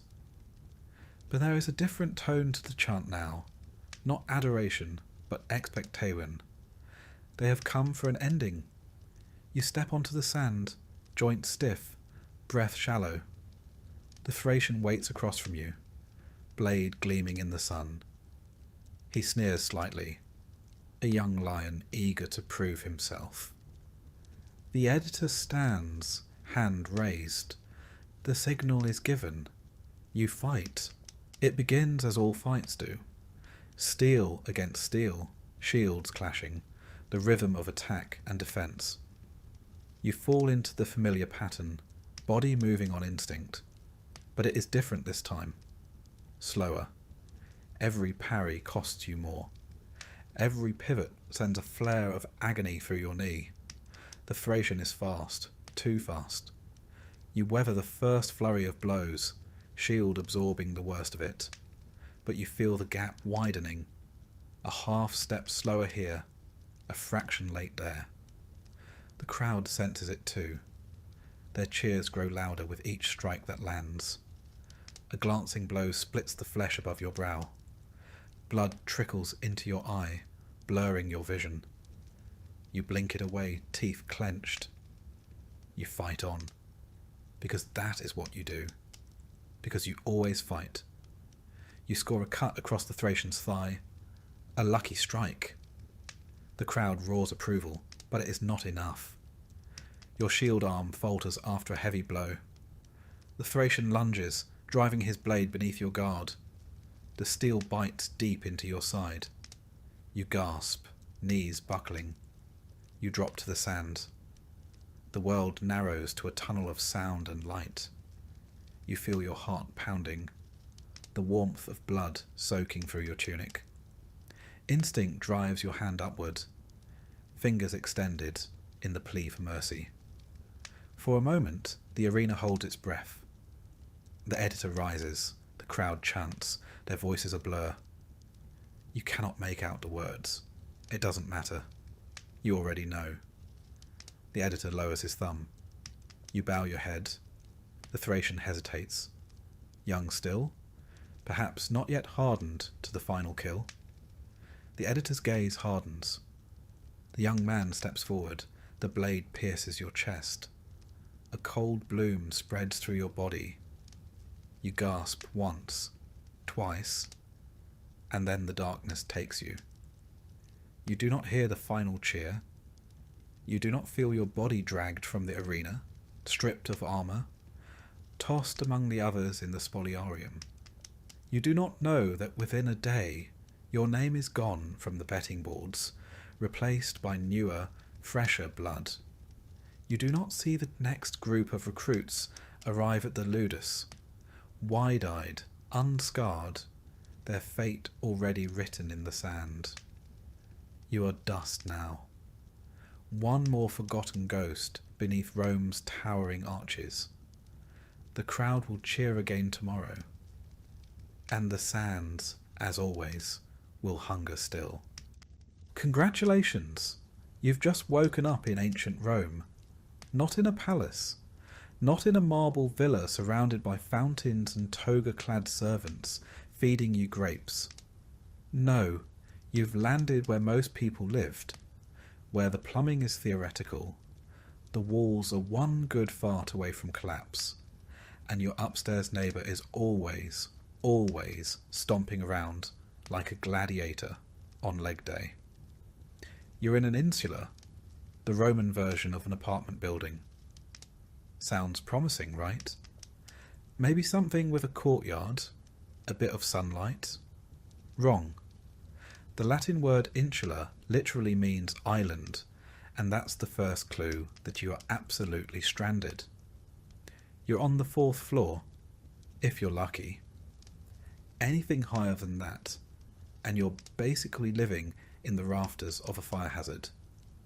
These buildings are made of brick, wood, and wishful thinking.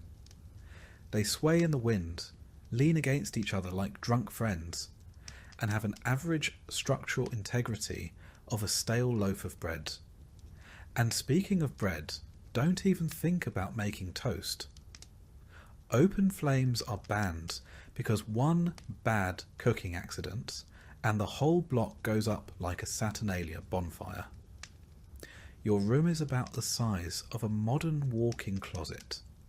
There's a cot, term used generously, made of rope and straw, and a threadbare blanket that smells like every person who's ever used it before you. The walls are damp, stained, and close enough together that if you lie on your side, you can touch both without moving.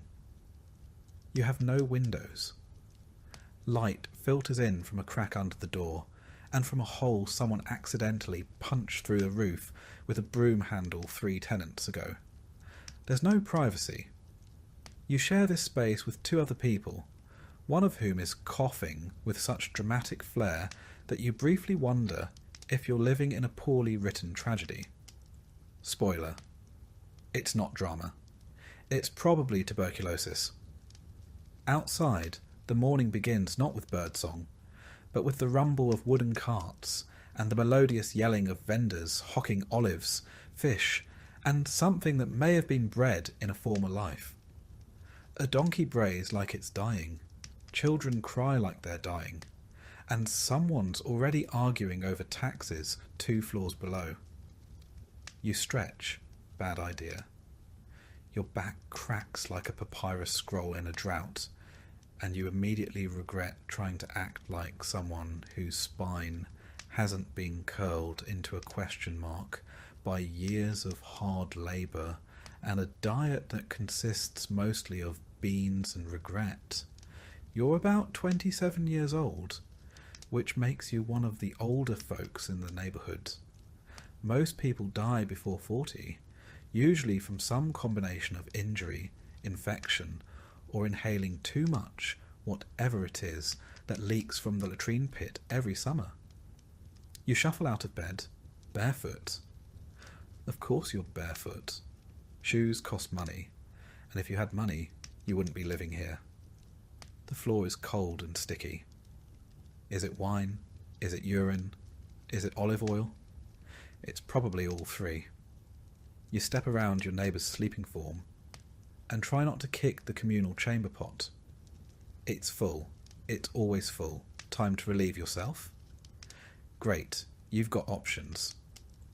Option 1, the aforementioned chamber pot, which will soon be dumped. Drum roll, please.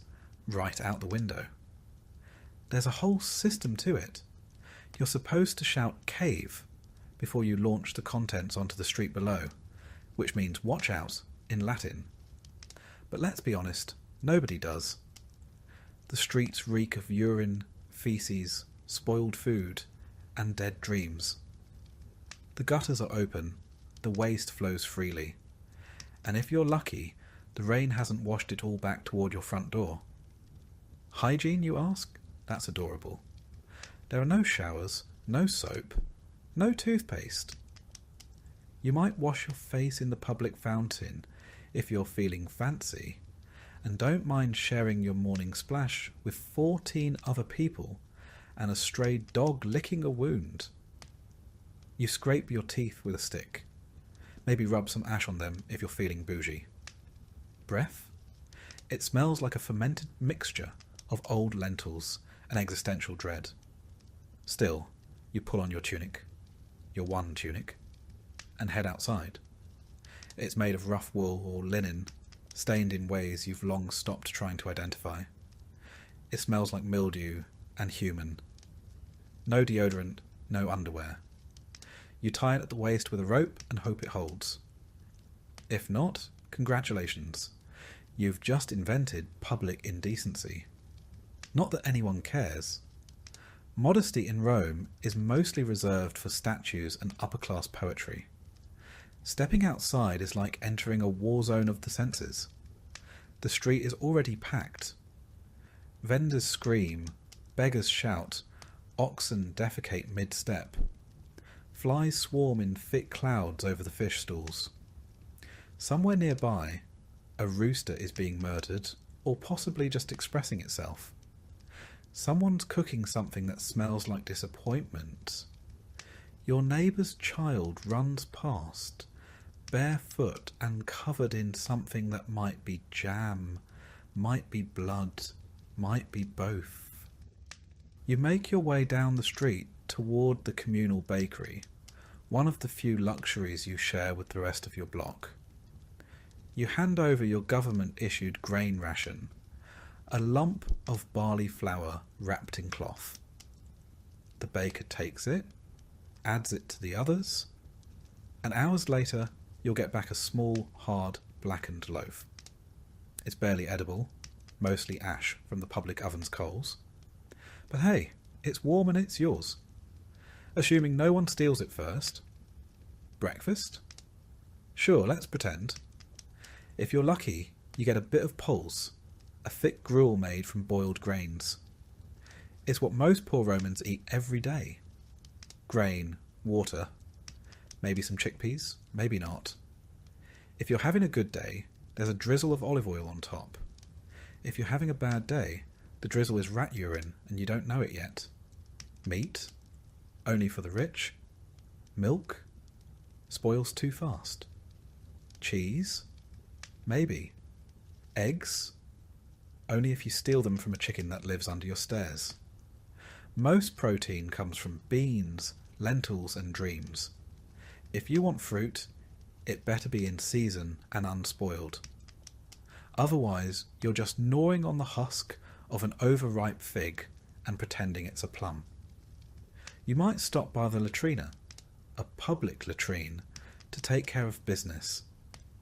If you enjoy the company of 12 other people doing the exact same thing, the bench has a series of holes, no dividers, and a shared sponge on a stick dipped in vinegar. That's the Roman version of toilet paper. You rinse it, wipe, and repeat. And you wonder why nobody makes eye contact in these places. After all this, it's barely mid-morning. You haven't even started work yet. But before you leave for your day job, which, spoiler, is physically and emotionally crushing, you pause for a moment and look around. The street is alive. Smelly, chaotic, dangerous, but alive. Kids scream and chase each other. A street performer juggles knives with questionable skill. A merchant shouts about the healing power of fermented fish sauce. And the city breathes, chokes, and burps in one never-ending symphony of humanity. Your landlord? Never seen him. Repairs? Don't hold your breath. If your building collapses, it's not considered a tragedy. It's considered a Tuesday. Fires are common. So are floods. So is sudden, unexplained death. You're a cog in a system that views you as replaceable. You're not a citizen. You're a warm body in a census scroll. Your value is measured in how quietly you suffer. And you will suffer. Because this is ancient Rome. Not the Rome of marble forums and golden laurels. Not the Rome of historians and Hollywood. This is the Rome of slums and soot, of crowded insulae and chamber pots, of grit and groaning humanity. You're not Cicero. You're not Caesar. You're not even close. You're a peasant on the 4th floor, praying the 3rd doesn't catch fire again. And it's only the beginning of your day. Congratulations. You've survived your first Roman night without being robbed, choked by smoke, or crushed by your neighbour's drunken body rolling onto your sleeping mat. Not bad. But the gods are generous today, and you've earned the privilege of waking up to the sweet, piercing sound of yelling. It's not an alarm clock. It's never an alarm clock. It's your neighbour yelling at his wife, or the vendor below your window screaming about fish, or the chamber pot hitting the cobblestones after someone above you dumped last night's wine and body fluids out the window. Morning in ancient Rome begins not with birdsong, but with complaints, sewage, and regret. Your eyes crack open to a ceiling so low you could punch it sitting up.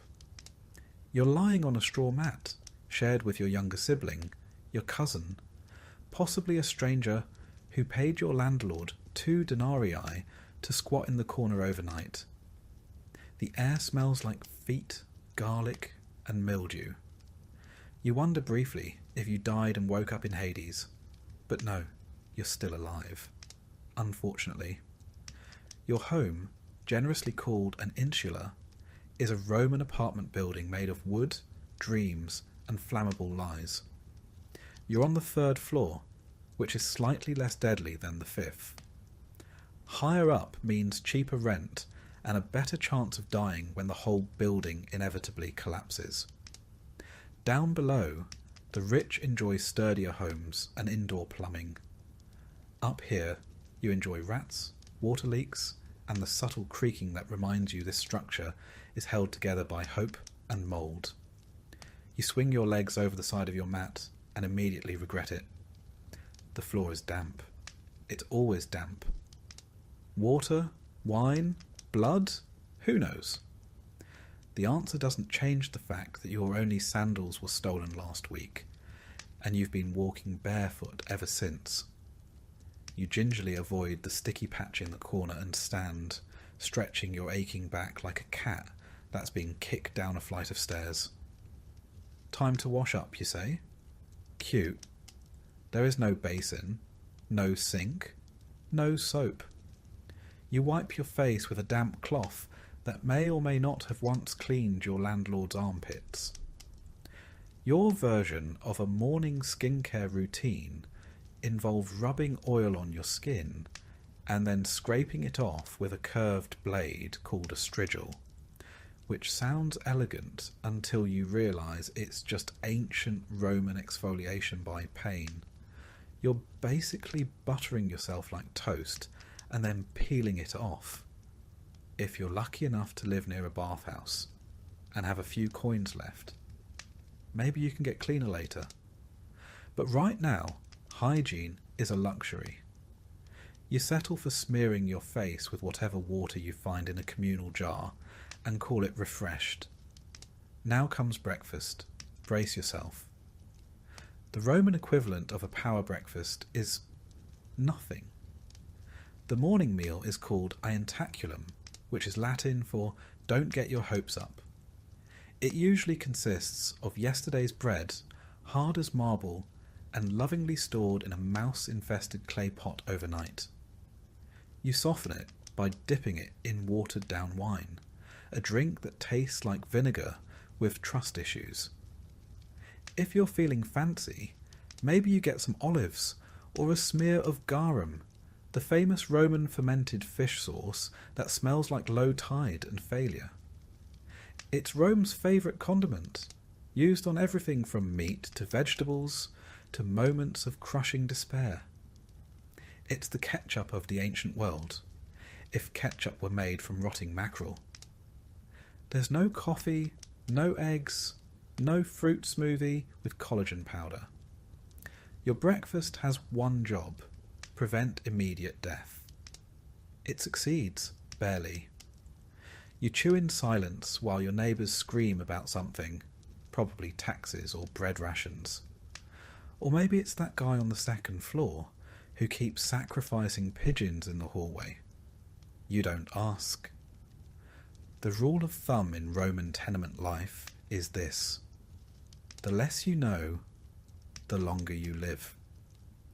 Once you've gnawed your way through a slice of disappointment and sipped your wine-flavoured sadness, it's time to dress for the day. Don't get excited.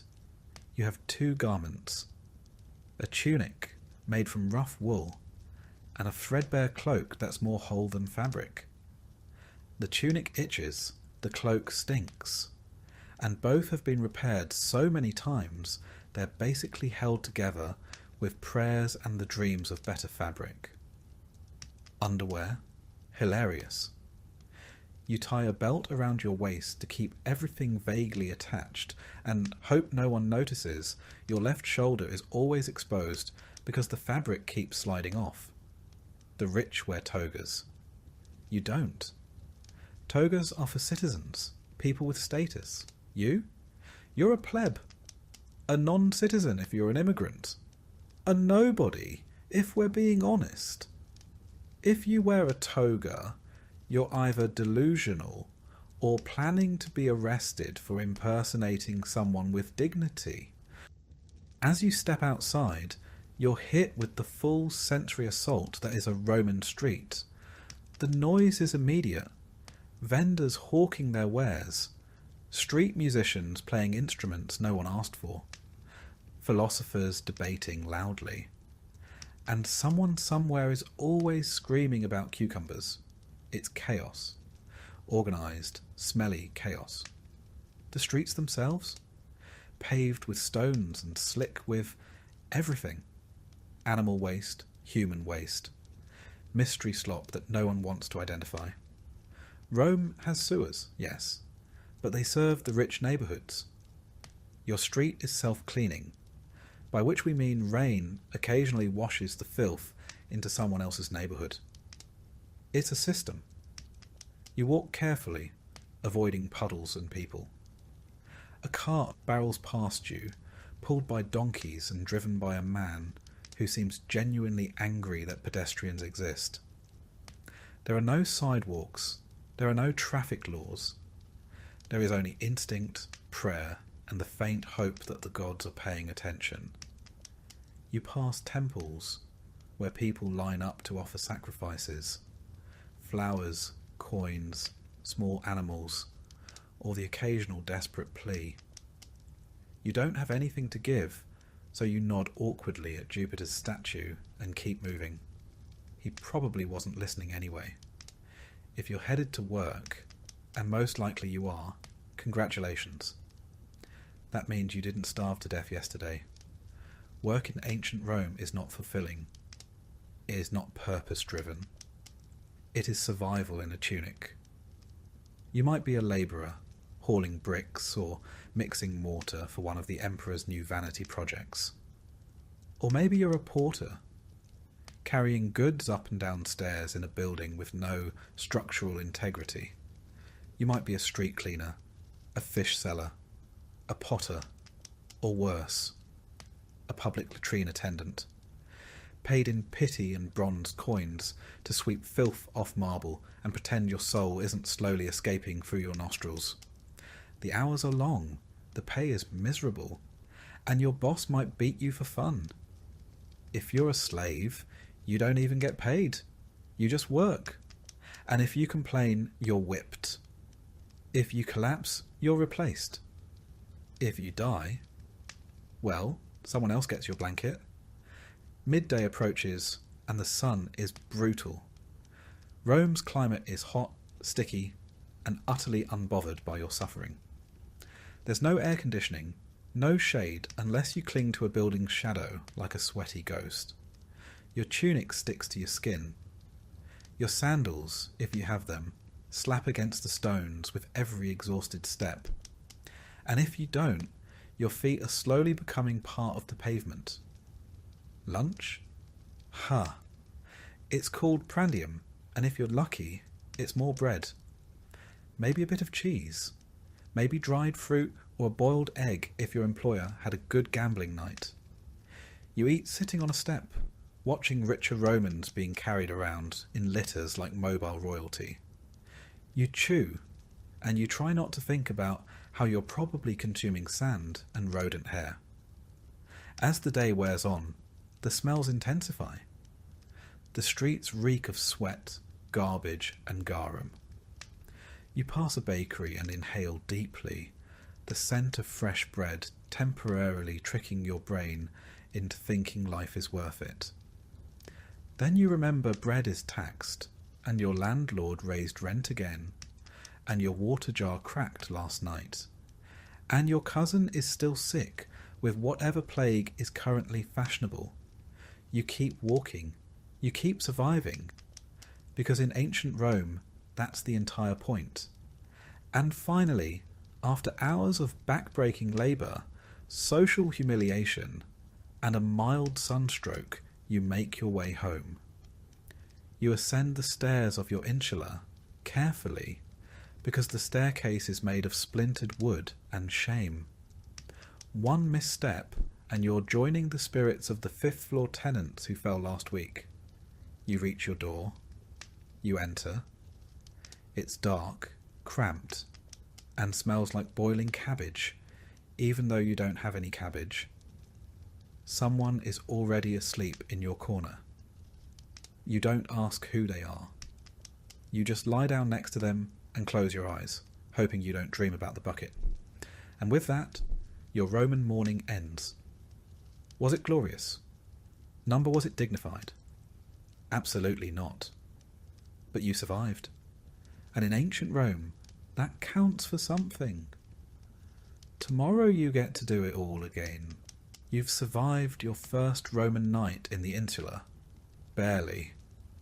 Sleep came in waves, interrupted by creaking floorboards above, shouting neighbours, the distant rumble of wagons, and an itching sensation on your leg that you'd rather not investigate. You're hungry now. Not the kind of hunger that inspires a brunch outing or a carefully measured protein shake. This is more primal, heavier. Your body wants fuel. But this is ancient Rome, and you're poor. So, what you're about to experience isn't breakfast. It's survival. The Romans didn't believe in breakfast as a significant meal, not in the way we do. They had a word for it, ientaculum, a small early meal typically consumed by those who had to work long days. For the rich, it might consist of bread dipped in wine, cheese, olives, or even a bit of fruit. But you're not rich. You're a plebeian, one of thousands crammed into the belly of the city, eking out a life in the shadow of Rome's grandeur. For someone of your station, Ientaculum is more of a formality than a feast. Maybe a crust of coarse bread, dry and unevenly baked. This bread is likely a leftover from the day before, or the day before that. Made from barley or spelt, grain types considered suitable for the lower classes. It's dense, dark, and has the mouthfeel of something chipped from a wall. There's no butter, no jam, and certainly no eggs or honey. Those are the luxuries of someone with coin and status. What you might have, if luck has smiled upon you, is a bit of pulse. Pulse is the quintessential Roman peasant food. A porridge made from farro, emmer, or barley. It's cooked with water and occasionally seasoned with a drizzle of oil or the faintest hint of herbs, assuming you have any. It's not pleasant exactly. It doesn't nourish so much as it fills. A heavy steaming paste that sits in the stomach like an anchor. On worse days, it might be prepared with river water or stored rainwater, slightly green and earthy. You eat it quickly. Slowly just gives your brain time to realise it tastes like boiled dampness. And yet, this is your fuel. Pulse, maybe a bit of bread, and water. If you're lucky, you've managed to secure some posca, a common drink among the poor and the military. It's made by mixing vinegar with water, sometimes infused with herbs, if available. It sounds unpleasant, and it is, but it's far safer than drinking untreated water straight from a public fountain or cistern. The acidity of the vinegar kills bacteria and masks the taste of unclean sources. It's sour and sharp, but it does the job. The public fountains of Rome flow constantly, fed by those legendary aqueducts. But that doesn't mean the water's clean where you live. Rome's water system was advanced, yes, but only until it reached the labyrinthine lower districts. There, the water quality depended heavily on the maintenance of lead pipes and the cleanliness of the castella, the distribution tanks feeding your block. And maintenance wasn't always a priority in neighbourhoods like yours. If someone upstream through garbage, urine, or animal remains into the drainage channel, or worse, into the water itself, you'd never know until it was too late. Hunger is a quiet constant for you. Even when you eat, it never really fades. Food is expensive, and most of your earnings go toward rent, taxes, or staying on the good side of your local patronus. So you ration what little you have. You learn to chew slowly, savouring every bite like it's a luxury. There's no variety. You eat what's available, and more often than not, that means you eat the same thing every day. Meat? Almost never. The occasional salted fish, usually garum-cured scraps, or sardines so pungent they could double as weapons. Meat is reserved for the upper classes, for religious festivals, or as part of a soldier's rations. If you do get your hands on some, it's offal. Organ meat, bones, things the rich don't want. You don't waste a single scrap. As for fruits and vegetables, they appear sporadically. You might find some wilted leeks, onions, or turnips in the marketplace at a discount near closing time. Apples and figs are seasonal, and while Rome's Mediterranean climate makes such things abundant in theory, your wallet tells a different story. You buy what others don't. Split fruit, half-rotten dates, bundles of wilted greens, all wrapped in yesterday's gossip and grime. It's edible technically. You hope? And if you're truly desperate, there's the street food. Rome had an active street food culture, particularly for the poor, who didn't have kitchens in their insular apartments. The popinae, small taverns or hot food shops, line the alleyways of working-class neighbourhoods. For a few asses, the copper coins of the realm, you might get a bowl of stewed lentils, seasoned with whatever bones or drippings the cook could find. Perhaps a small skewer of meat, heavily salted and suspiciously chewy. Or a honey cake made from stale grain, barely sweet, and baked hard enough to require soaking before eating. These places are busy, smoky, and loud. They smell like hot oil, burned flour, and sweat. The clientele includes labourers, criminals, out-of-work veterans, and the occasional freed slave. They're not always safe. Fights break out, money disappears. But they're your only shot at something warm, and you keep coming back. It's important to understand that most Romans didn't cook their own food. The lower classes lacked private kitchens. Fire laws made it dangerous to cook in cramped wooden apartments, so communal ovens and public eateries filled the gap. But that also meant you were always dependent on merchants, on bakers, on the shifting prices of olive oil and grain. Speaking of grain, it's the backbone of the Roman diet. The government knows this. That's why they introduced the annona, the grain dole, a state-sponsored distribution of grain to eligible Roman citizens. If you qualify, you receive a monthly allowance, enough to make bread or poles for a few weeks. It's not generous, but it's better than nothing. For many, it's the line between hunger and starvation, but access isn't guaranteed. You need to be registered, male, and Roman. If you're a woman, a foreigner, or a slave, the annona isn't for you. You find other ways. Food for you is rarely fresh. Bread goes stale quickly. Pools clings to the bottom of pots long after it should have been scrubbed out. What you consumed today was cooked yesterday, or last week. Spoilage is common. Flies are constant. But waste is unthinkable. You eat around the mould. You scrape off the bad parts. You chew slowly, savouring what little flavour remains. And yet, despite all of this, the city never starves, not completely. Rome's granaries are full. Its imports steady. Ships from Egypt, Sicily, and North Africa sail in daily, their bellies full of grain, oil, and wine. The empire feeds its capital like a mother feeds a hungry child. You just don't always get your share. If you're a slave or a freedman in service, your meals depend on your master's whim. You might get stew, bread, or leftovers from the main table. Or you might go hungry until someone remembers you exist. If you're a day labourer, your meal breaks are dictated by your work.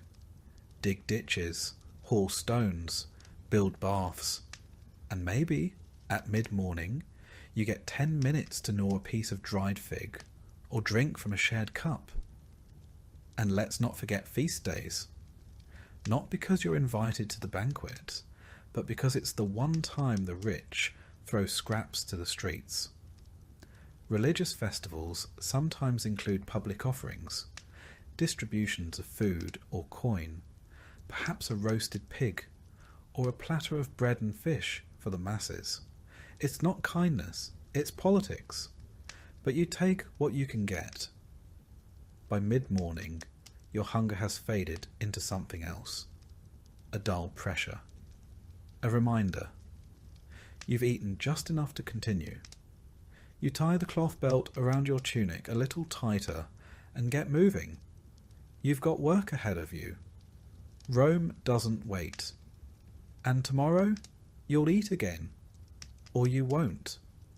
But either way, you'll wake up in the same insula, with the same cracked bowl, and the same stale loaf waiting on a wooden shelf. Because in ancient Rome, Food is never far away, but neither is hunger. The sun has fully risen now, and the Roman day is underway. For you, a plebeian, or perhaps a slave, that doesn't mean a slow stretch and a relaxing breakfast. It means the work begins, and it begins early. Rome is not a place of idleness for the lower classes. The empire may be vast, but the streets of the city feel like a funnel, where the sweat of thousands filters upward to benefit the few. Let's start with the plebeians. Not the poorest of the poor, but far from comfort. Most plebeians in the city work trades, manual labourers, builders, bakers, water carriers, cobblers, street sellers. If you're skilled, maybe you're a stone cutter, or you've secured a spot in one of the Roman guilds, the collegia. But for most, you're expendable muscle. Hired for the day, paid by the hour, if you're lucky. You don't have a fixed schedule. You have a need. A relentless, gnawing one. You work because not working means not eating. You wake before dawn, grab what counts for breakfast, maybe a crust of bread or a spoonful of barley mush, and head out to find work. The forum is one place you might go, not to debate philosophy, but to stand around and hope someone needs a labourer. You're competing with hundreds of others. Some are stronger, some have tools. You don't. You're hired maybe to carry bricks across a construction site. Rome is always being built. Roads, aqueducts, arches, homes for the rich. It is said Augustus found Rome a city of brick and left it a city of marble. You'll be the one dragging that marble, sweating and silent. The work is brutal. There are no labour laws, no unions, no breaks, no helmets, no complaints. If you fall off a scaffold, you're not given aid. You're given a nod and a shove to the side so the next man can take your place. You don't ask questions. You don't slow down. The overseer watches with a stick in hand, and he doesn't carry it for decoration. If you're not lucky enough to find a builder's job, maybe you end up in the tanneries. The smell hits you long before you reach the vats. Animal skins, soaked in urine and dung to soften them, fermenting in the sun. You'll spend your day knee-deep in a mixture that would make a modern sewage worker gag. Gloves don't exist. You stir with your bare hands. The stench clings to you long after you leave. And worse, it becomes normal. Still, you persist. Because if you don't earn a few copper coins today, you won't be eating tomorrow. Your rent on that insular apartment, your crumbling, rat-ridden fire trap, is due every few days. Miss a payment and you're out. No notice, no mercy. The landlord has 5 men waiting to take your place. But perhaps you're not a plebeian. Perhaps you're a slave. Life, somehow, is harder still. Because now you don't even get the satisfaction of wages. Your body is labour, and your labour belongs to someone else. You might be a household slave, owned by a moderately wealthy Roman citizen. If so, your work starts before sunrise. You're fetching water, cleaning floors, preparing meals you'll never taste. Maybe you're young and educated, assigned to tutor the children or read aloud to your master. It sounds better. It isn't. One mistake and you're beaten. If the master's wife is displeased, you're sold. There are no protections. No court to hear your case. You are property, like the stove or the sandals. Or you're a field slave outside the city, toiling in the vast latifundia, those enormous agricultural estates that feed Rome's grain-hungry stomach. Here, there are no roofs, no days off. You wake with the sun and bend until it sets. You plant, plough, harvest, sweat. No matter how hot, how cold, how sick you feel, you work. The overseer doesn't care if you collapse. There are chains for those who slow down. For those who run, there are whips. And for those who rebel, there's crucifixion. A public one. Along the roads where others can see. Some slaves are trained for skilled labour. Stone carving, pottery, weaving. But that doesn't make the whip any less real. It just means your blood stains a different kind of floor. And what of the women? If you are a woman, slave or free, you labour too. Not on the scaffold or in the forum, but in quieter ways that bleed just as much. You're grinding grain with a heavy stone hand mill, your arms aching as you turn the quern hour after hour. You make bread, wash clothes, fetch water, tend fires, clean, mend, weave. If you're poor, you might also sell small goods in the street or offer your services as a wet nurse or a midwife. In desperate cases, you might sell yourself. Prostitution is legal in Rome, taxed even. It is not a profession of glamour. It is survival. There are no toilets in your insula, no kitchens. So you make do in the alleyways or public spaces. Fires are frequent, the stairs collapse. Your children are not safe. Not from hunger, not from illness, not from the building itself. Life expectancy is low. Infant mortality is high. Your child's best chance is to survive to 5. Feds, there are no toilets in your insula, no kitchens. So you make do in the alleyways or public spaces. Fires are frequent, the stairs collapse. Your children are not safe.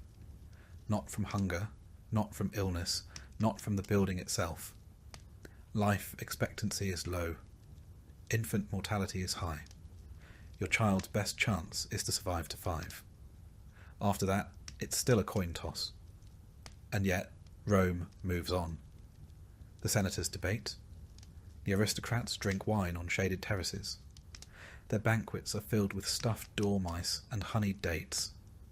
Below them, unseen, you sweat, bleed, and endure. Your work is invisible but indispensable. The aqueducts flow, the grain ships arrive, the streets are swept because of people like you. Sometimes the monotony is broken, not for a festival or a feast, but for something worse, a fire, a collapse, a riot. Rome is a tinderbox of labour and inequality. The gap between the rich and poor isn't just wide, it's weaponised. If a fire starts in your insula, the ladders don't reach the top.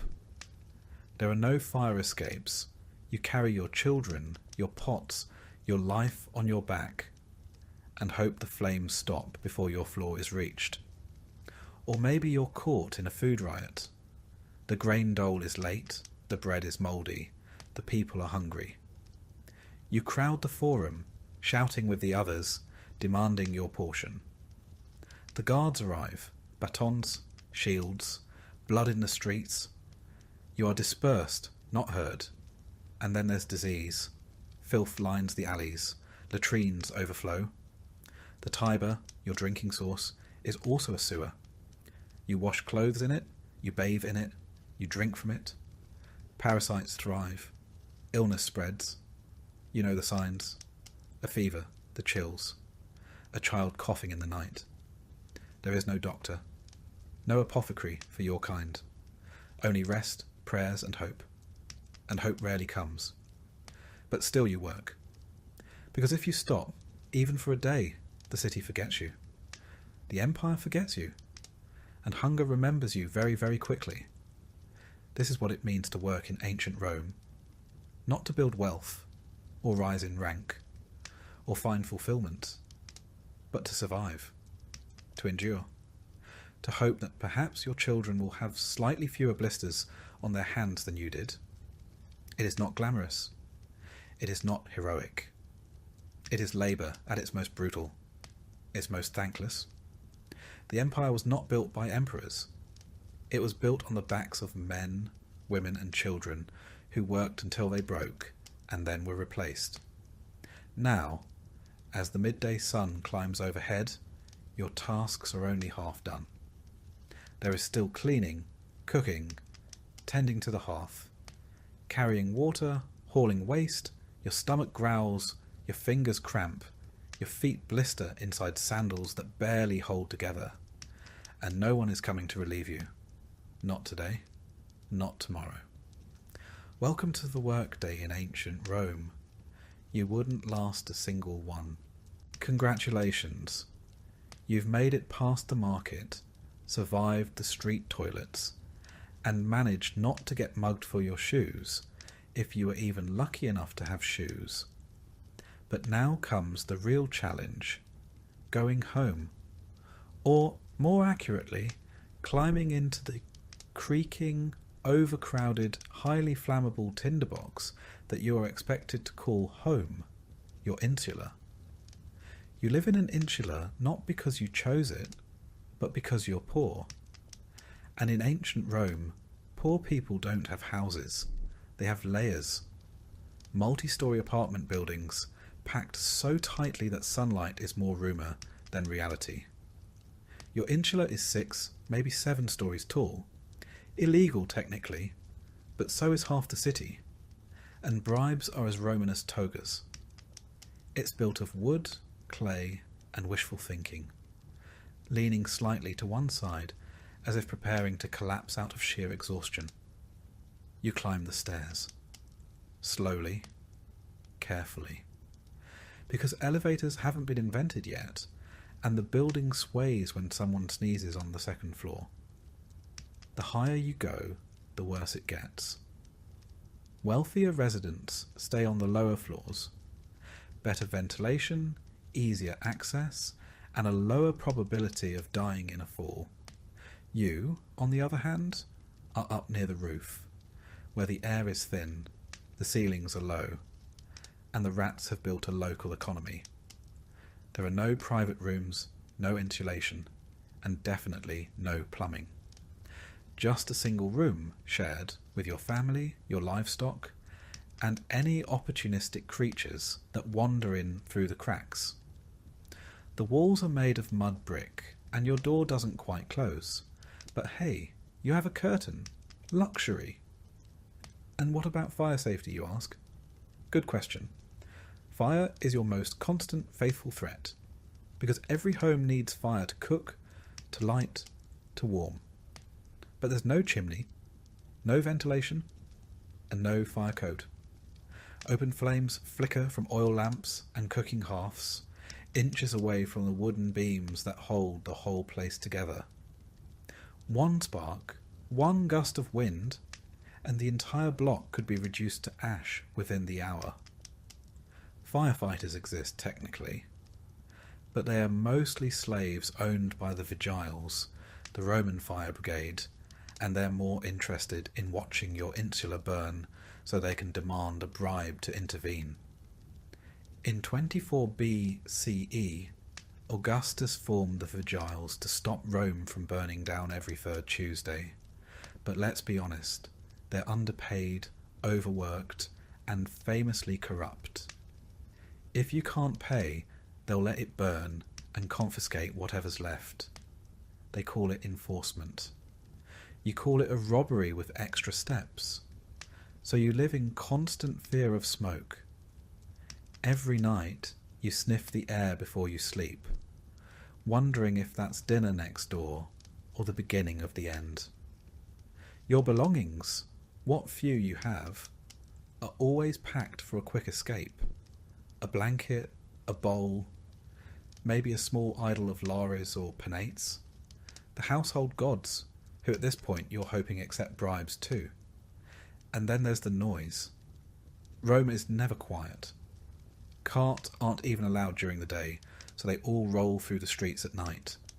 The wheels grind like thunder on stone. Vendors shout, drunks sing, lovers argue, dogs bark, and someone somewhere is always playing a flute badly. Privacy is a fantasy. Your neighbours hear everything. Your arguments, your snoring, your gastrointestinal tragedies. And in return, you hear theirs. But maybe it's better than being alone. Because loneliness isn't common here. Your insula is crowded beyond reason. Dozens of families crammed into units smaller than a modern bathroom. Children crying, adults arguing, and old folks muttering prayers in dark corners. Sometimes people rent just a corner of a room, sleeping upright against the wall like human coat racks. When it rains, your roof leaks. When it doesn't, it still leaks. The water trickles down the inside walls, pooling on the floor, feeding the mould that grows behind your bed mat. The floorboards creak. The walls shift in the wind. You develop the uncanny skill of waking up seconds before the stairs collapse beneath a neighbour. It's not a matter of if the building will fall. It's a matter of when. And if that wasn't enough, pests. Rome's rodent population rivals its human one. Mice and rats scamper through your pantry, if you have one, and leave behind little gifts. Flies buzz thick around your food. Mosquitoes breed in the drainage ruts. And then there are the bed bugs. You scratch yourself raw in your sleep and dream of itching. But despite all this, you survive. You learn to maneuver the collapsing staircases like a seasoned acrobat. You hang wet laundry on lines that sway over the alley, hoping it dries before thieves pluck it. You carry water up and waste down, always careful not to slip in someone else's garbage, or your own. Still, the insula is not your sanctuary. It is a holding pen, a temporary space between disasters. Fires, floods, famine, and violence have all passed through this building like regular guests. And yet, it stands. Just barely. There are moments, strange and fleeting, where you feel pride. A neighbour offers you stale bread. A child tugs your sleeve to show you a dead bird. The woman across the hall sings while stirring her pot of lentils. You smile, even if just for a second, because you all live in the same cage, facing the same storms. Rome is massive, over 1 million people, and the rich live in marble palaces with mosaic floors and private baths. But you know their lives only by rumour. For you, the insula is everything. Your bed, your shelter, your prison, and if the building collapses tomorrow, and it might, no one will mourn it. The rubble will be cleared, and a new insula will rise in its place. Faster, cheaper, even more dangerous. The cycle continues, and you, if you're lucky, will rent a corner in that new box and begin again. Because in ancient Rome, the poor don't rest. They adapt. They huddle together in the dark, dodging embers and curses, hoping that the next collapse doesn't start with them. And if the flames come anyway, well, you'll grab your blanket, say a quick prayer to the Lares, and run like hell. You're parched. You've spent the morning toiling in the heat, surrounded by dust, noise, and the aggressive scent of humanity in full ferment. You want water. Cold, clean, life-giving water. So you do what any Roman would do. You head for the nearest public fountain. Because in ancient Rome, you don't just turn a faucet and get crisp hydration. You rely on a sprawling, complex, and dangerously vulnerable infrastructure of aqueducts, cisterns, and communal outlets. And if any part of that system fails, so do you. Rome's aqueducts were a marvel of engineering. By the 1st century CE, the city was serviced by 11 massive aqueducts, some stretching over 50 miles from distant mountain springs. These channels brought in an estimated 200 million gallons of water per day, enough to supply baths, fountains, latrines, and private homes. But here's the catch. Only the rich had indoor plumbing. For the rest of the population, meaning you You line up at one of the many public fountains scattered through the city's neighbourhoods, clay jug in hand, hoping there's still pressure in the system. Now, the good news is the water, when it gets there, is pretty clean. It's sourced from springs, and the aqueducts are designed with constant downward slopes to keep it flowing. The bad news is, clean is relative. If you live near the terminus of the system, you're getting backwash. Water already passed through several baths, toilets, and industrial laundries. Add to that the occasional sabotage, illegal tapping, or natural sediment build-up, and you're not exactly sipping spring water. More like tepid mineral soup with a hint of lead, because yes, many pipes are made of lead. Not that the Romans understood the long-term neurological effects, but if your thoughts start feeling fuzzy and your coordination's off, don't blame the gods, blame the plumbing. And if you think that's bad, just wait until nature calls. Most Romans didn't have private toilets. Apartment dwellers, like you in your top floor insula, use pots, buckets, or chamber pots. When full, the contents are dumped out the window or into the nearest gutter. Yes, the famed Roman sewer system, the Cloaca Maxima, still runs through the city like an underground lifeline. But most waste doesn't make it that far. It sits in the street, baking in the sun, mixing with animal droppings, and slowly forming a biological miasma strong enough to peel paint off a fresco. And if you're wondering why shoes are so important in Rome, that's your answer. You're not walking on stones. You're walking on yesterday's dinner in its final form. There are public latrines, of course, and if you're lucky or desperate, you can pay a small fee to use one. These are long stone benches with holes carved in them, positioned over flowing water channels.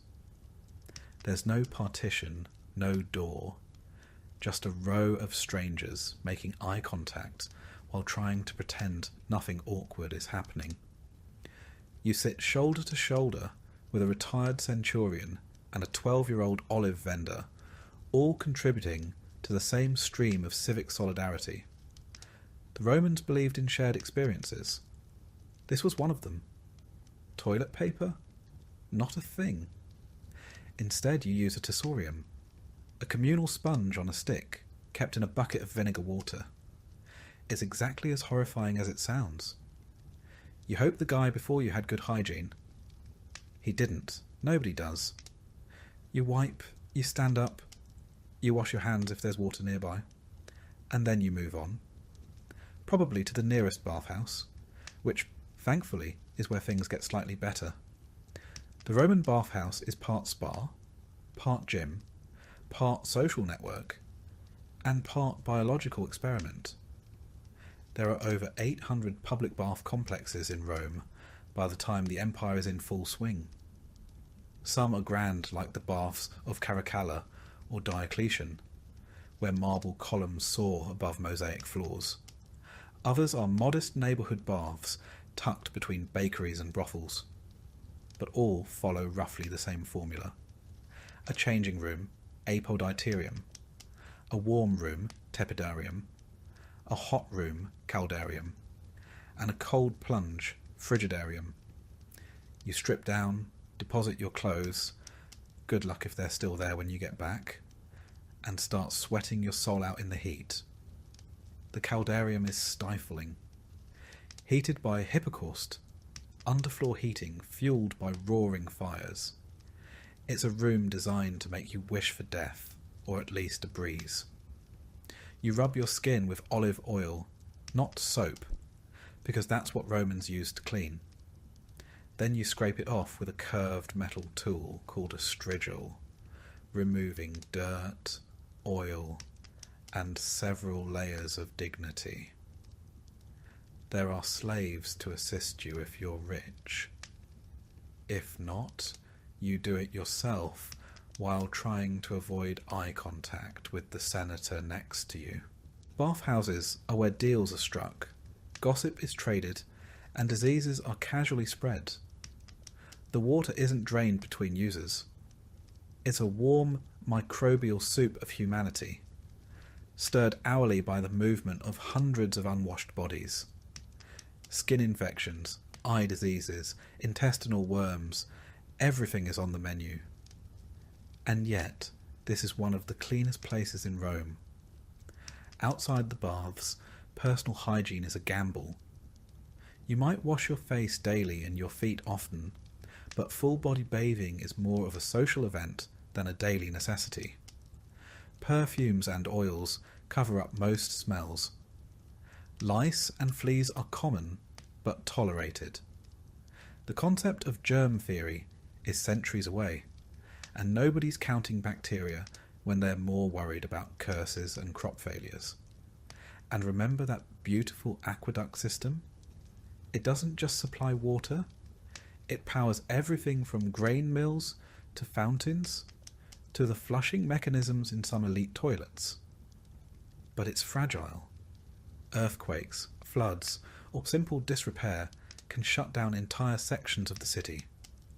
When the aqueducts break, Rome doesn't just lose drinking water. It loses its public baths, its sewers, its fountains.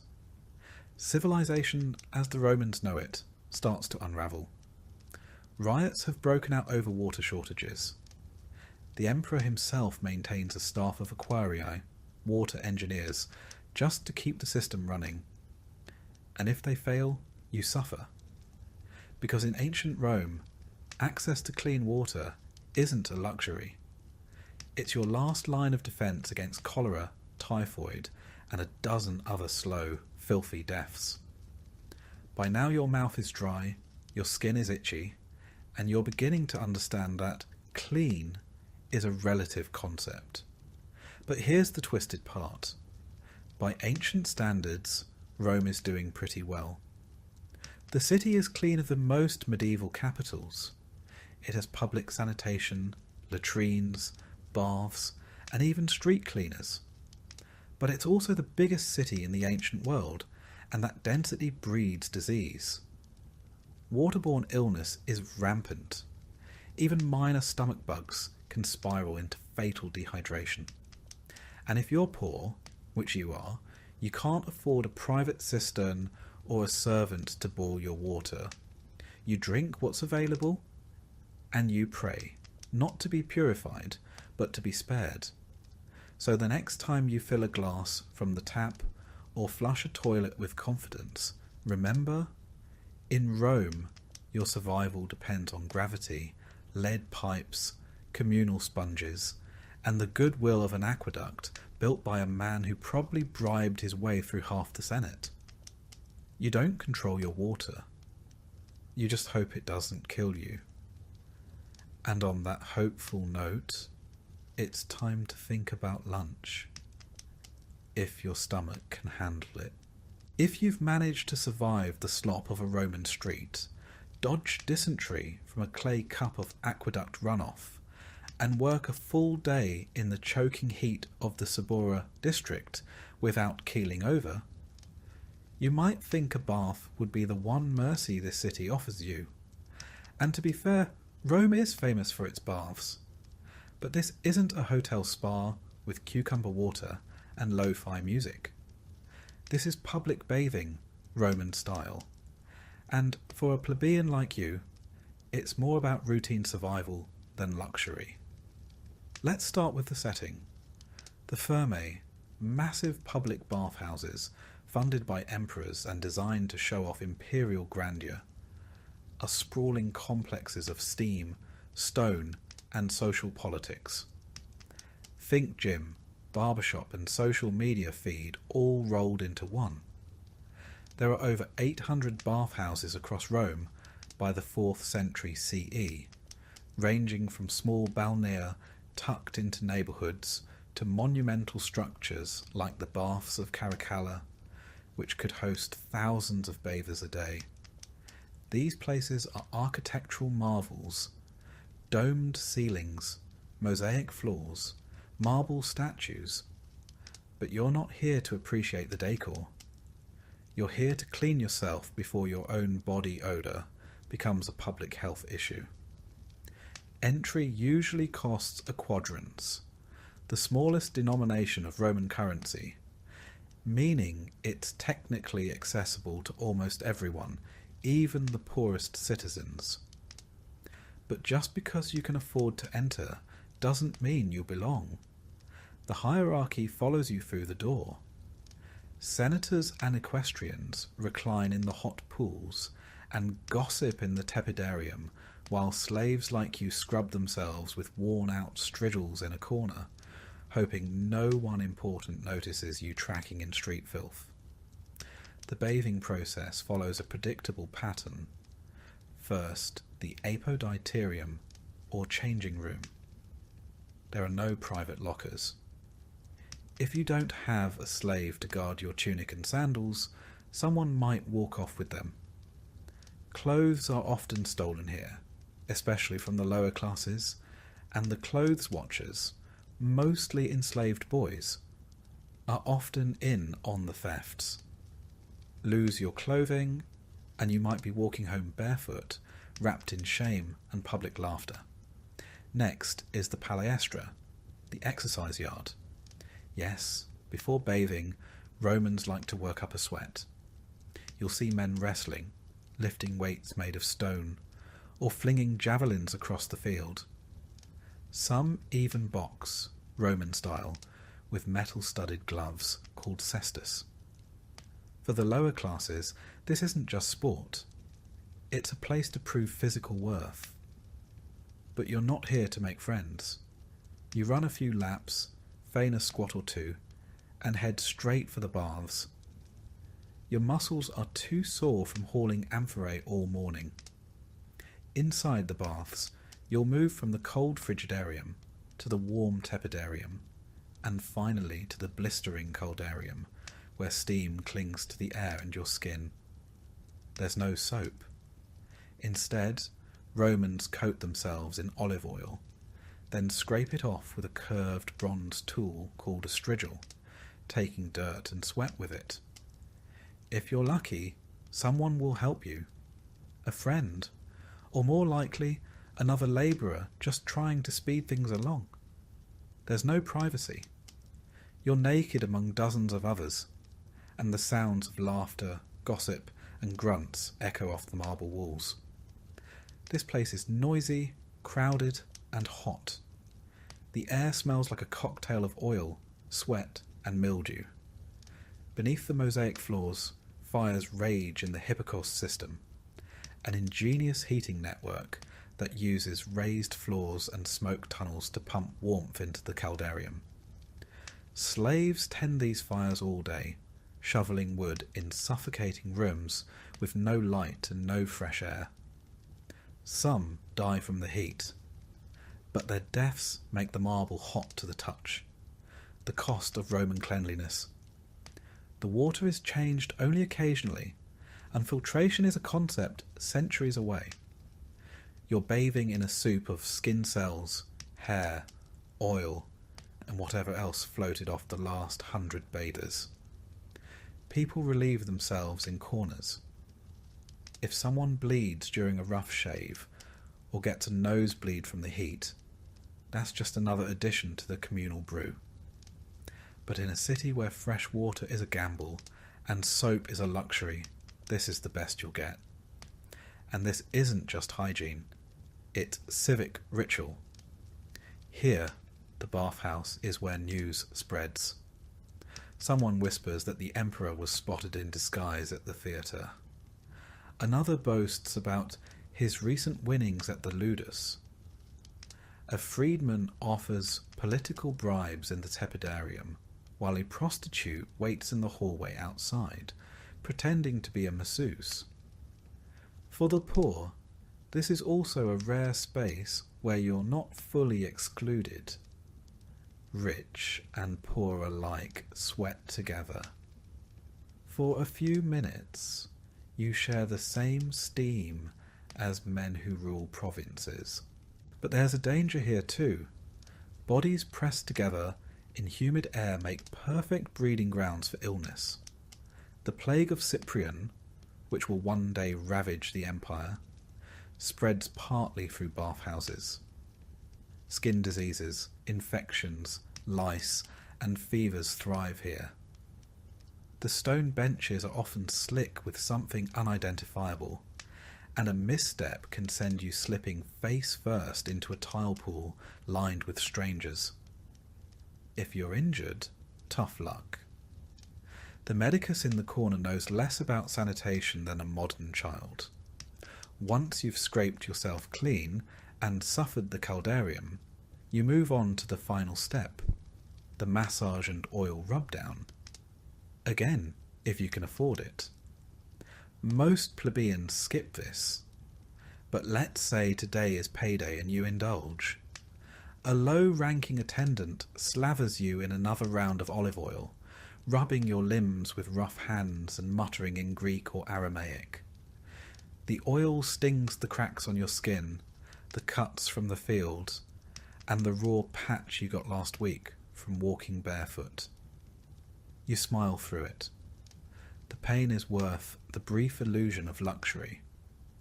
Afterward, you dry off with a scrap of wool. Linen is expensive. And return to your street clothes, now damp with sweat. You check the hooks in the apoditerium. Miraculously, your tunic is still there. You step outside, blinking against the sun. You're clean, sort of. But the streets are still thick with dust, dung, and the smell of salted fish. Within 5 minutes, you're sweating again. Dirt clings to your sandals. A child vomits near your foot. The bath was never meant to last. Bathing in ancient Rome is not about cleanliness, the way we think of it today. It's about participation. About appearing civilized in a society obsessed with cultus. Grooming, display, and public performance. To be dirty is to be low, invisible. But to walk out of the Thermae, hair damp, oil glistening on your shoulders, is to momentarily rise above the grime of your station. Even if you'll return tomorrow to the same bucket of water and reused strigil. And if you think this is somehow indulgent, remember, for women, bathing was even more complicated. Separate hours or entire buildings were set aside, and while some enjoyed similar routines, many were kept at home, bathing with rainwater in cramped quarters. For enslaved women, bathing was sometimes done publicly by force, under the scrutiny of leering men or cruel mistresses. For the wealthy, a balneum, a private bath inside their villa, ensured you never had to mix with the masses. Heated by personal hippocaust, scented with imported oils from Arabia or Egypt, attended by silent slaves. But for the rest of Rome, the labourers, the couriers, the bakers, the sewer cleaners, the public bathhouse was a place of renewal, exhaustion, gossip, and risk. You went not to be healed, but to maintain the appearance of being human in a city that treats humanity like a fleeting luxury. The bath was not an escape. It was a pause from the heat, the stink, the fear, and the endless labour. It was a few minutes of semi-clean respite before stepping back into the furnace of Roman life. And with that fleeting relief, you head back out onto the cobbled road. Your feet still ache. Your skin is raw. And tomorrow, if you're lucky, you'll do it all again. Let's talk about Roman food. Not the banquets of emperors reclining on silk cushions with figs dripping in honey and servants fanning them with peacock feathers. You are not an emperor. You're not even close. You are, in fact, a plebeian. A working-class Roman in a cramped insula where breakfast is less about indulgence and more about surviving another day with enough calories to walk, work, and not collapse. So let's set the table. And by table, we mean whatever flat surface you can find that isn't covered in soot, bugs, or yesterday's crumbs. You eat with your hands because forks are still a few centuries from existing. Knives? Sure, if you have one. But even then, it's mostly for cutting bread or defending your lunch from rats. Your daily diet, and let's be generous calling it that, is centred on one thing: grain. Specifically, a kind of wheat called far, spelt, and a lot of it. You eat it boiled into pulse, a porridge as bland as it sounds. Think of it as the ancient Roman version of oatmeal, only without sugar, milk, or any flavour at all. If you're lucky, it's salted. If you're really lucky, it has bits of onion or a drizzle of fish sauce, known as garum, to liven things up. That's right, fermented fish innards. It was the ketchup of the ancient world. It smelled like rot and seawater, and they poured it on everything. Bread, when you can get it, is dense, coarse, and made from stone ground flour that might contain trace amounts of actual stone. Dental care isn't exactly booming right now, so every bite is a gamble between hunger and chipping a tooth. But bread is sustenance, and if you're a labourer or dock worker, it's essential. Rome even instituted a grain dole, a nona, to distribute grain to the poor. Without it, many urban citizens would simply starve. If you're on the list, you get your rations. If not, well, you'd better hope you have a skill, a patron, or a very forgiving neighbour. As for vegetables, they're seasonal, and mostly whatever grows nearby.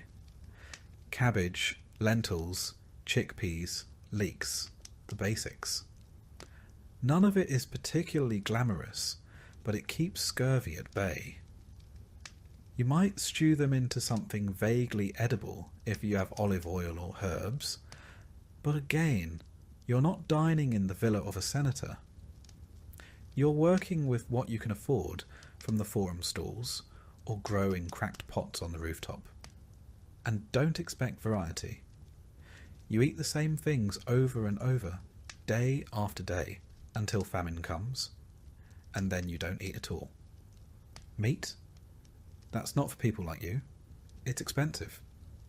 When it does enter your life, it's likely from religious festivals, public feasts, or offcuts scavenged from butchers.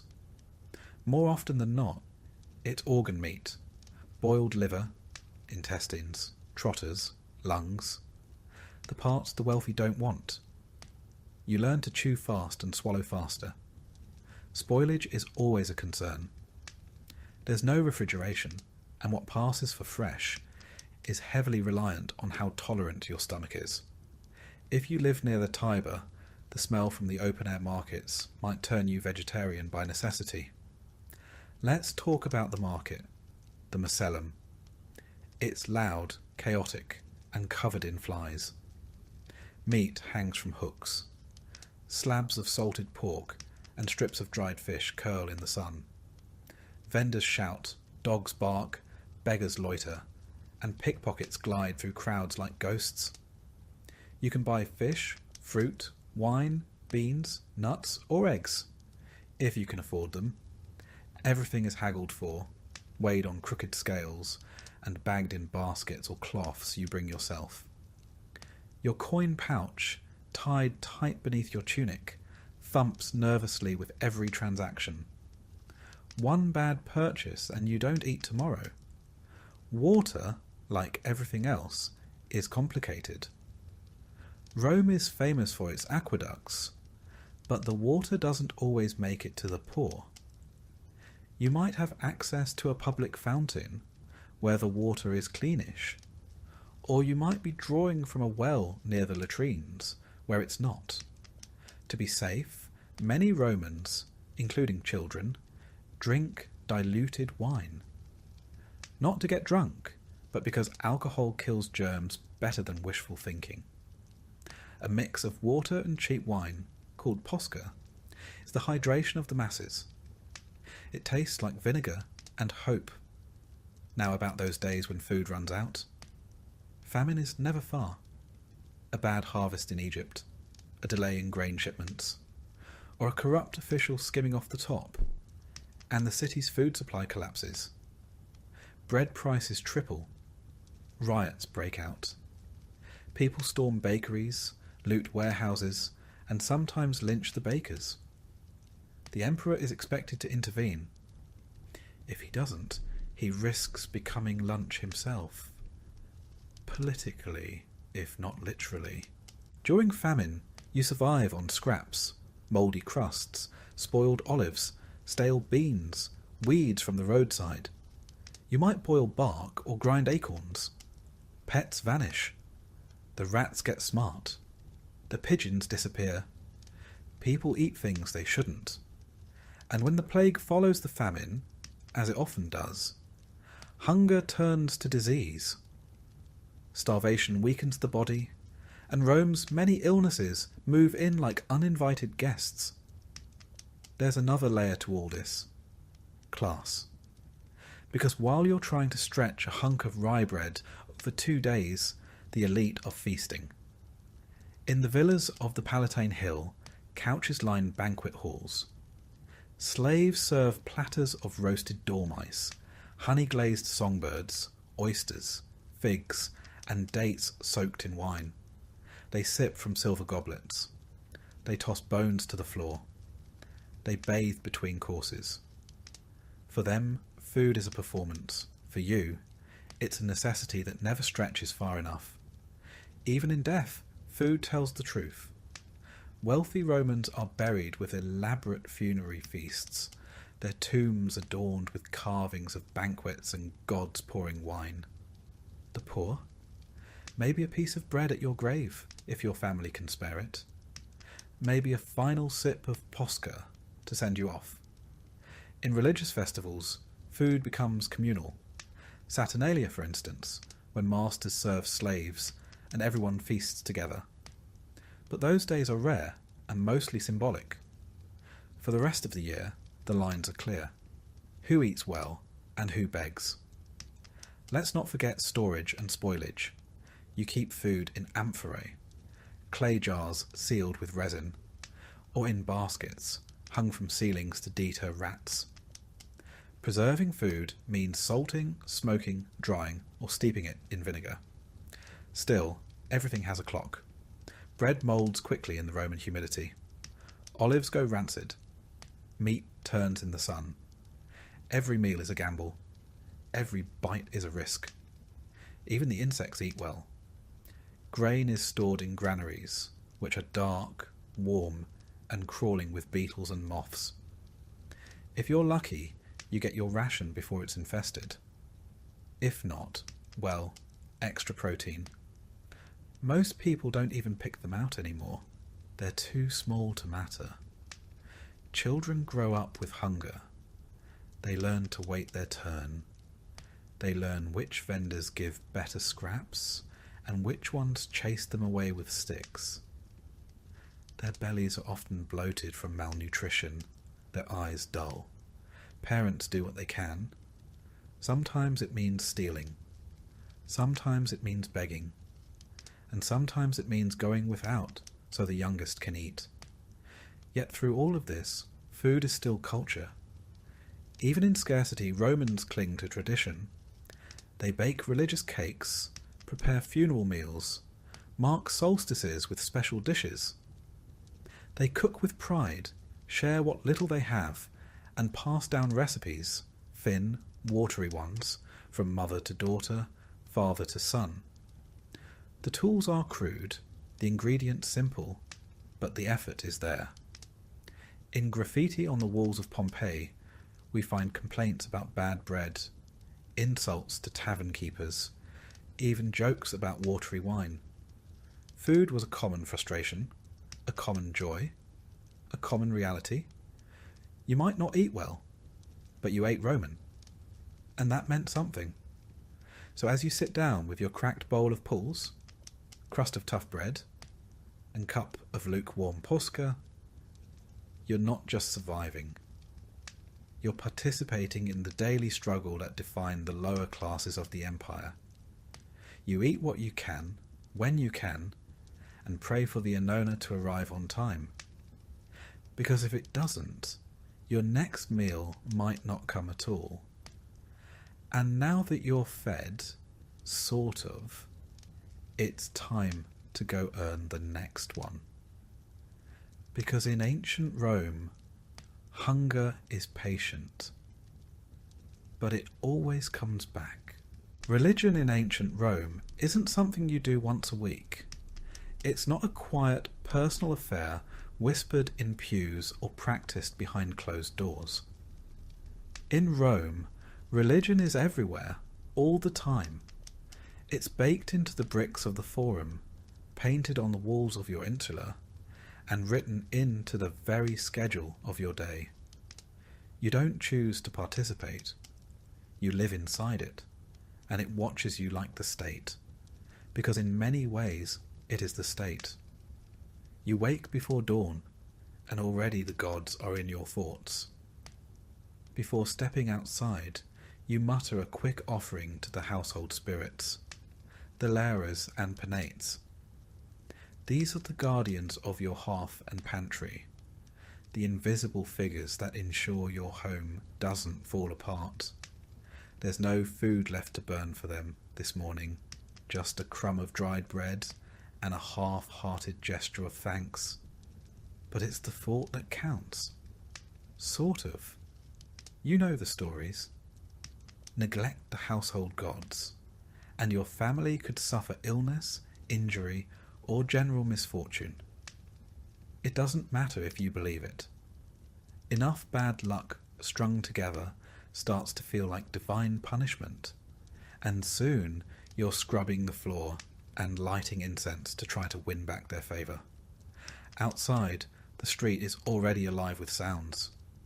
Hawkers bark from market stalls, children dart between columns, and smoke rises in lazy curls from tiny shrines at the corners. These aren't just decorative.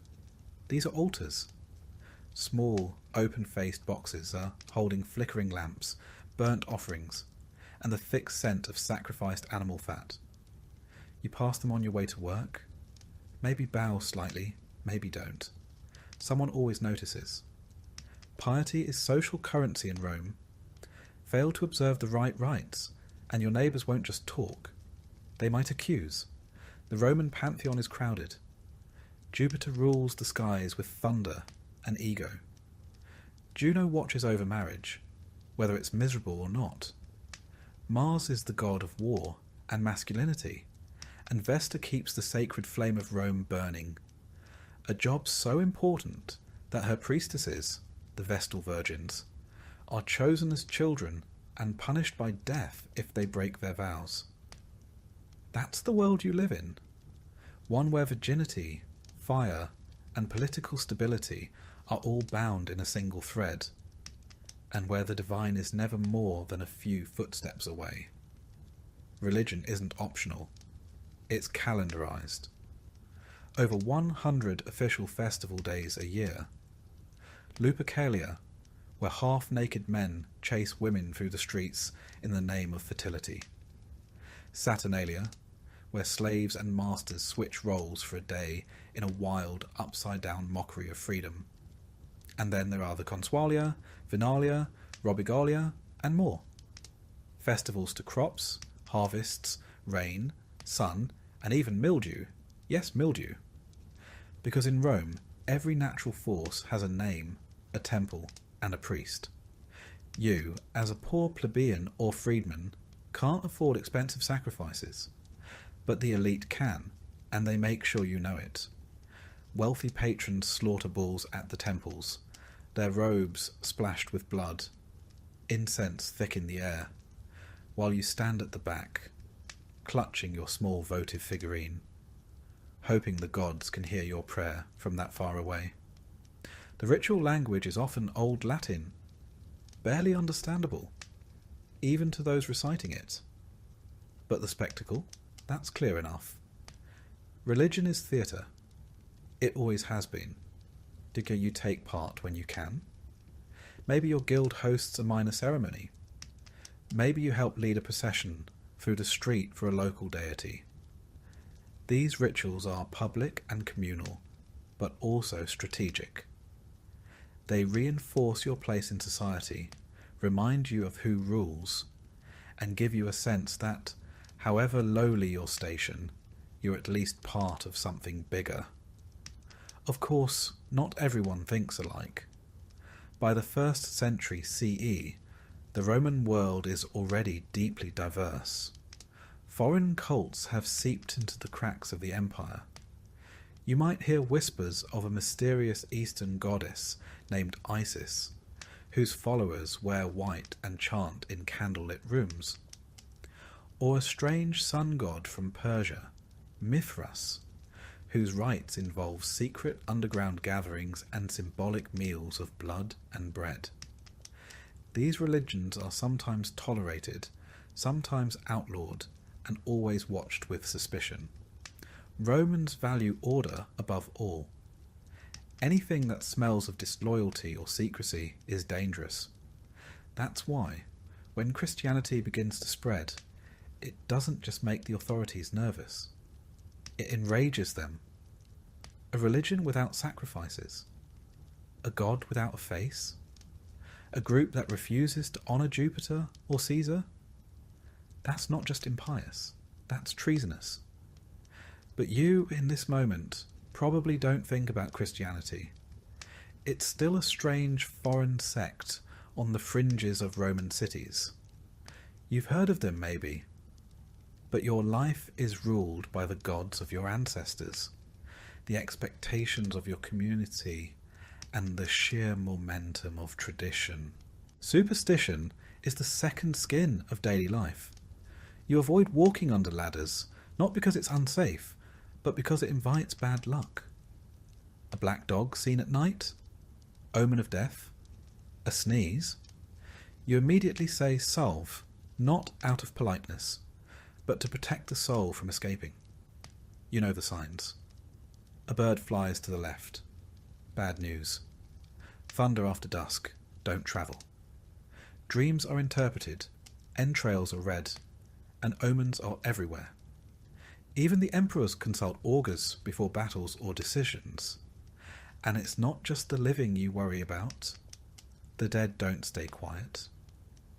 Each year, during the Lemuria, you perform rites to keep the restless spirits, lemures, from haunting your home. You toss black beans over your shoulder at night while chanting ancient words, hoping it satisfies the shades. If you forget, well, don't be surprised if things go missing, or if the air turns sour in the dark. The temples are grand, of course, massive columns, gleaming statues, and priests in embroidered togas. But your real religion happens in the alleyways, kitchens, and bedroom corners of the working poor. You leave coins at roadside shrines. You tie ribbons to trees. You mutter charms when your child coughs too hard. You wear amulets around your neck to protect against the evil eye. A mosaic on your doorstep might feature a dog, or a phallus, or both, to ward off danger. To a modern viewer, all this might seem superstitious or quaint, but to you, it's life or death. Without antibiotics, germ theory, or psychology, you turn to the gods for explanation. Why did the fire start? Why did your baby die in the night? Why did the grain spoil in storage? The gods are fickle. You didn't do enough. You forgot an offering. You used the wrong words. Someone in your building insulted Mercury, and now everyone pays the price. And yet, despite all this, religion gives you meaning.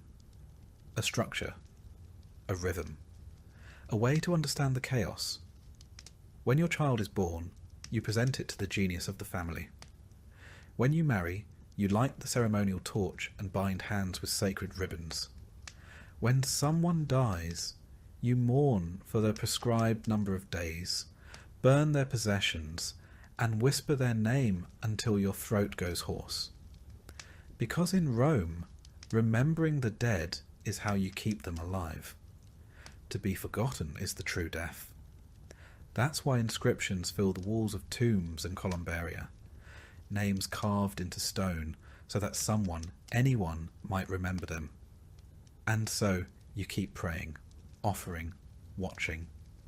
Not because the gods are kind, but because they are powerful. Not because the rituals are easy, but because they're necessary. You live in a city where divine favour and political favour are nearly the same thing. Where neglecting a festival could be blamed for an earthquake. Where sacrifice might avert plague. Or not. But better to try than be accused of causing it. The day winds down. You pass another shrine, this one dedicated to Janus, the two-faced god of beginnings and endings. You stop. You bow. You whisper a few words you barely understand.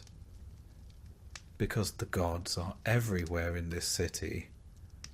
And in ancient Rome, the last thing you want to do is be noticed by one of them.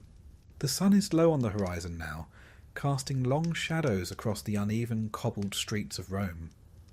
The smells of the city, sewage, olive oil, smoke, and sweat, cling heavier in the cool evening air. But you don't have time to notice. You're about to learn what it means to live in a world where justice isn't blind. It just chooses not to see people like you. As a plebeian, a freedman, or worse, a slave, you exist at the very bottom of the Roman legal ladder. The law is not an abstract idea.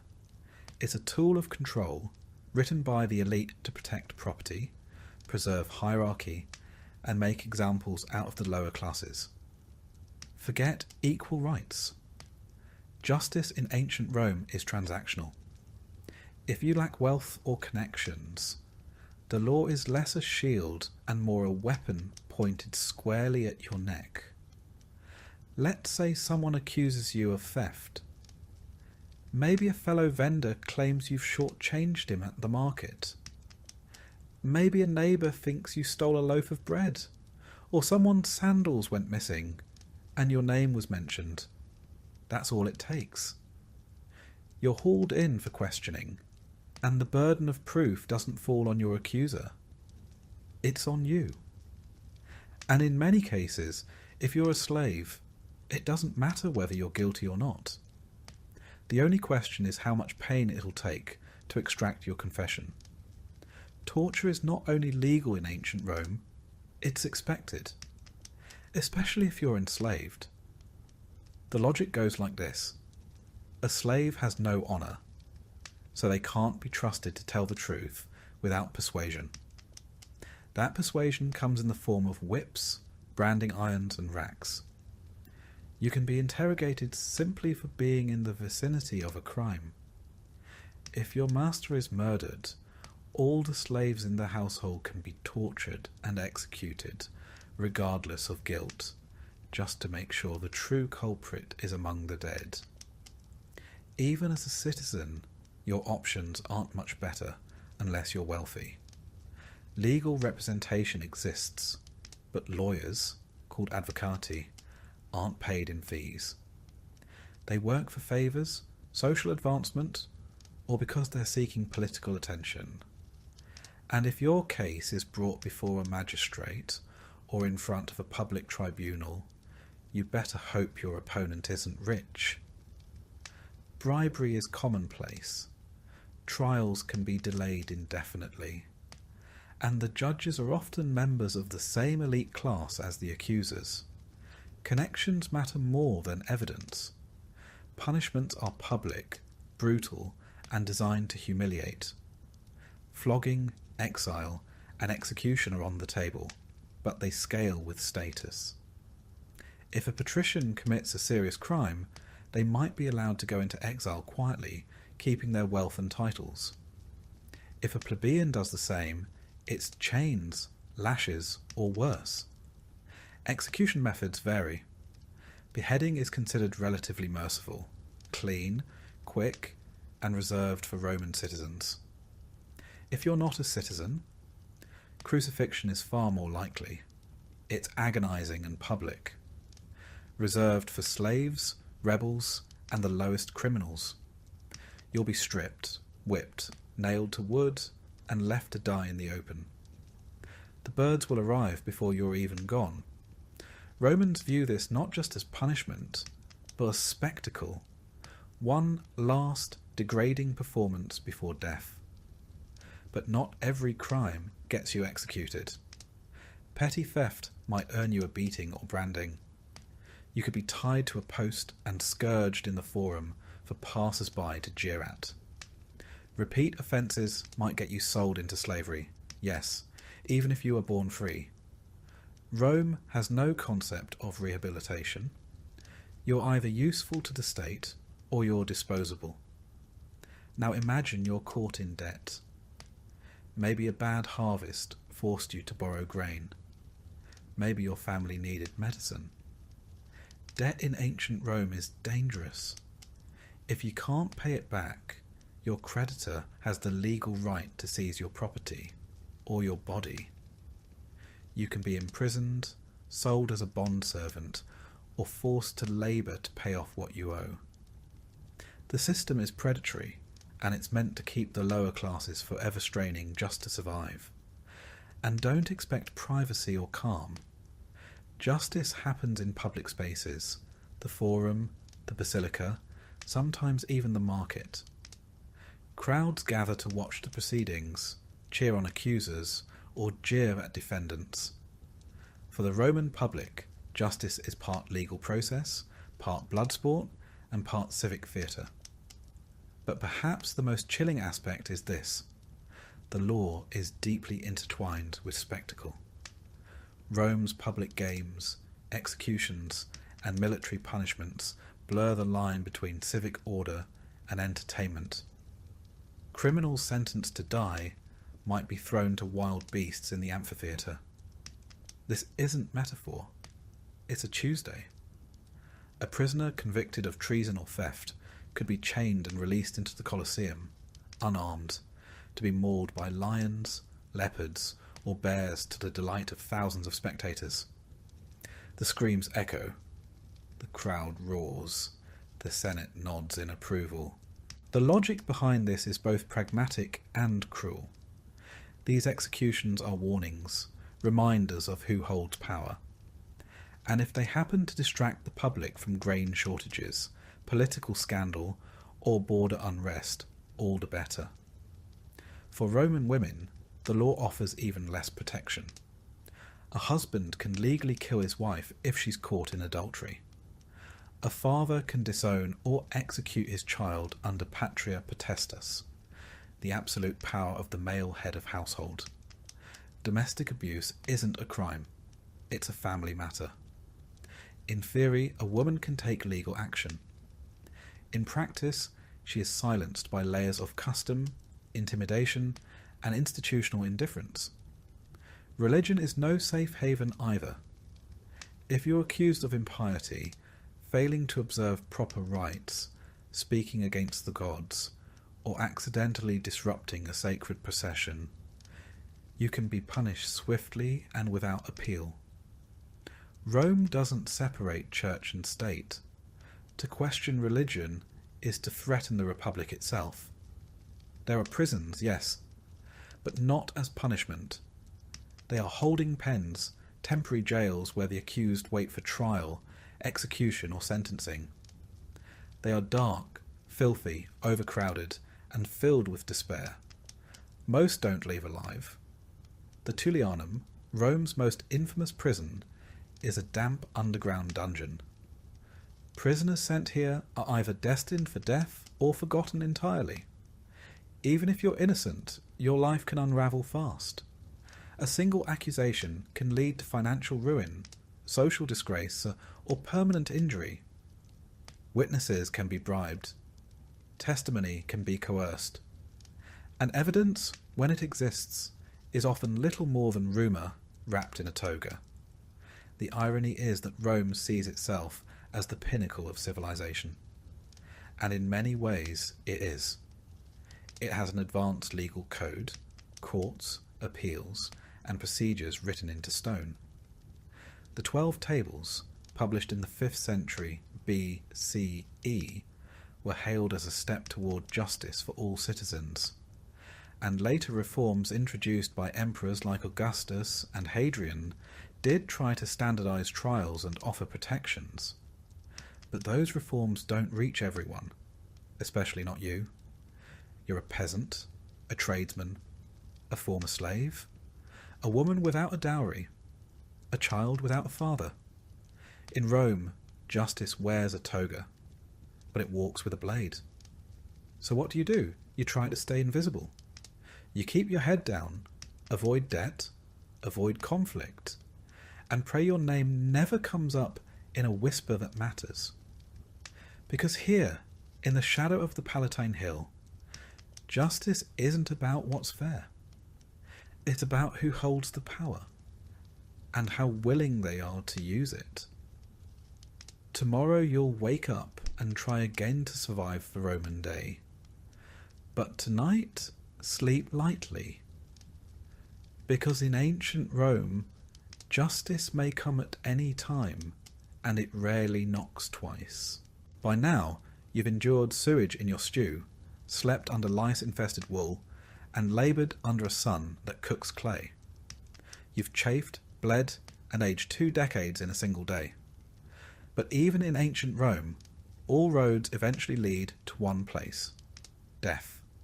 And for you, a poor plebeian or slave with no name worth carving, your journey ends without honour, ceremony, or even certainty.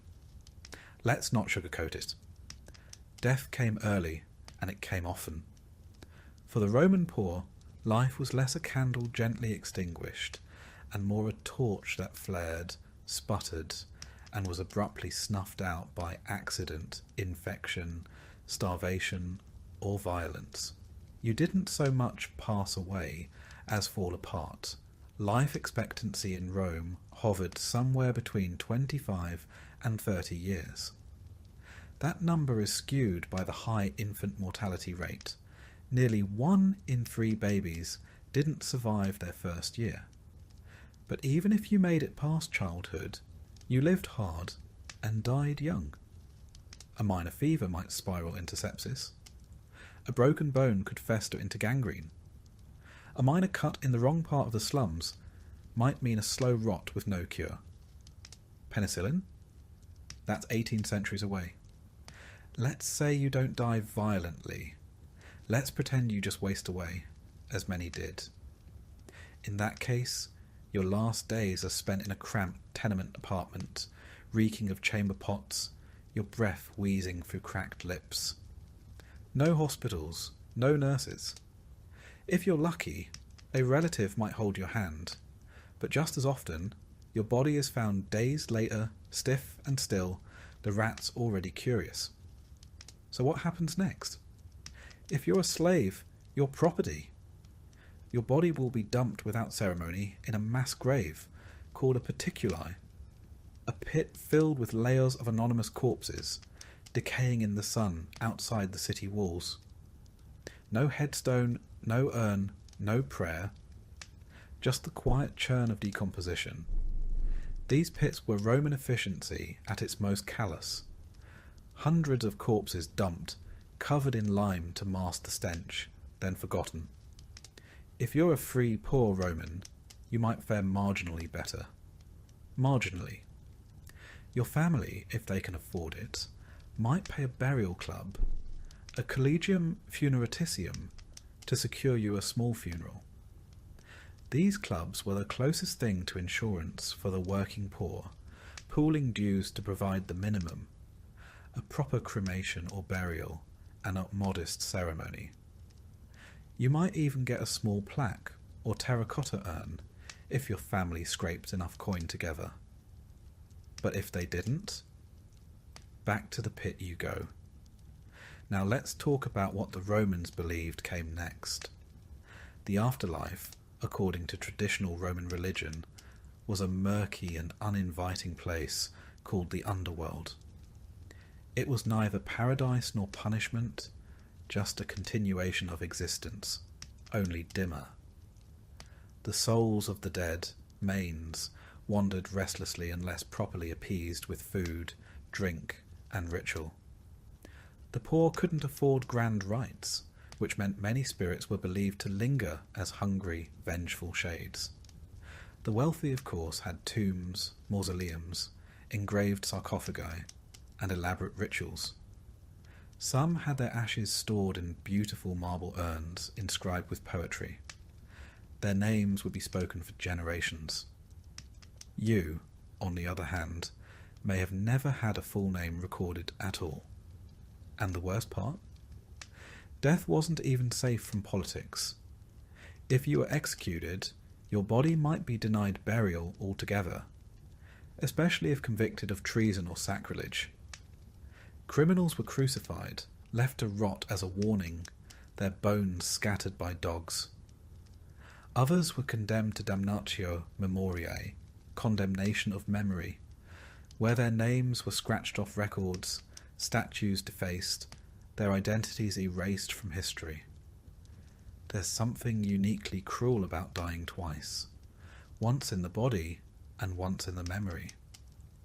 Let's pause for a moment. You've lived this entire day as a nobody in ancient Rome.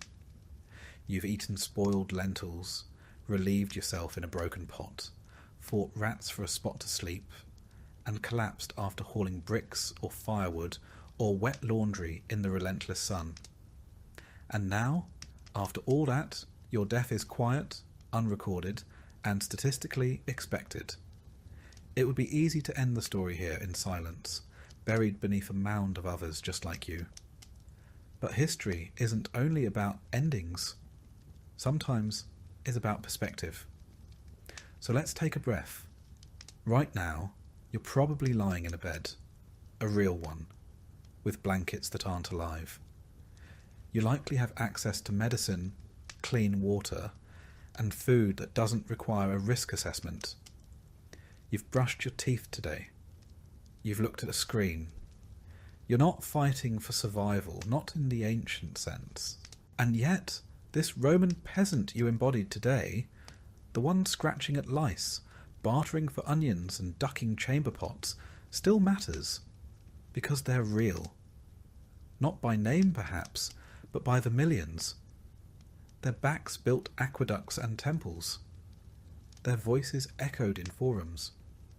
Their bones paved the literal roads that stretched from Britain to Mesopotamia. They bore the weight of empire, silently and without inscription. History often forgets the poor. It remembers emperors, generals, poets, and philosophers. It gives us marble busts and bronze plaques. But underneath it all were men and women who never wrote a line of Latin, who never stood in a senate, and never saw their likeness chiselled in stone. And maybe that's the real reason this story was worth telling. Because for one night, one quiet moment before sleep, you lived their life.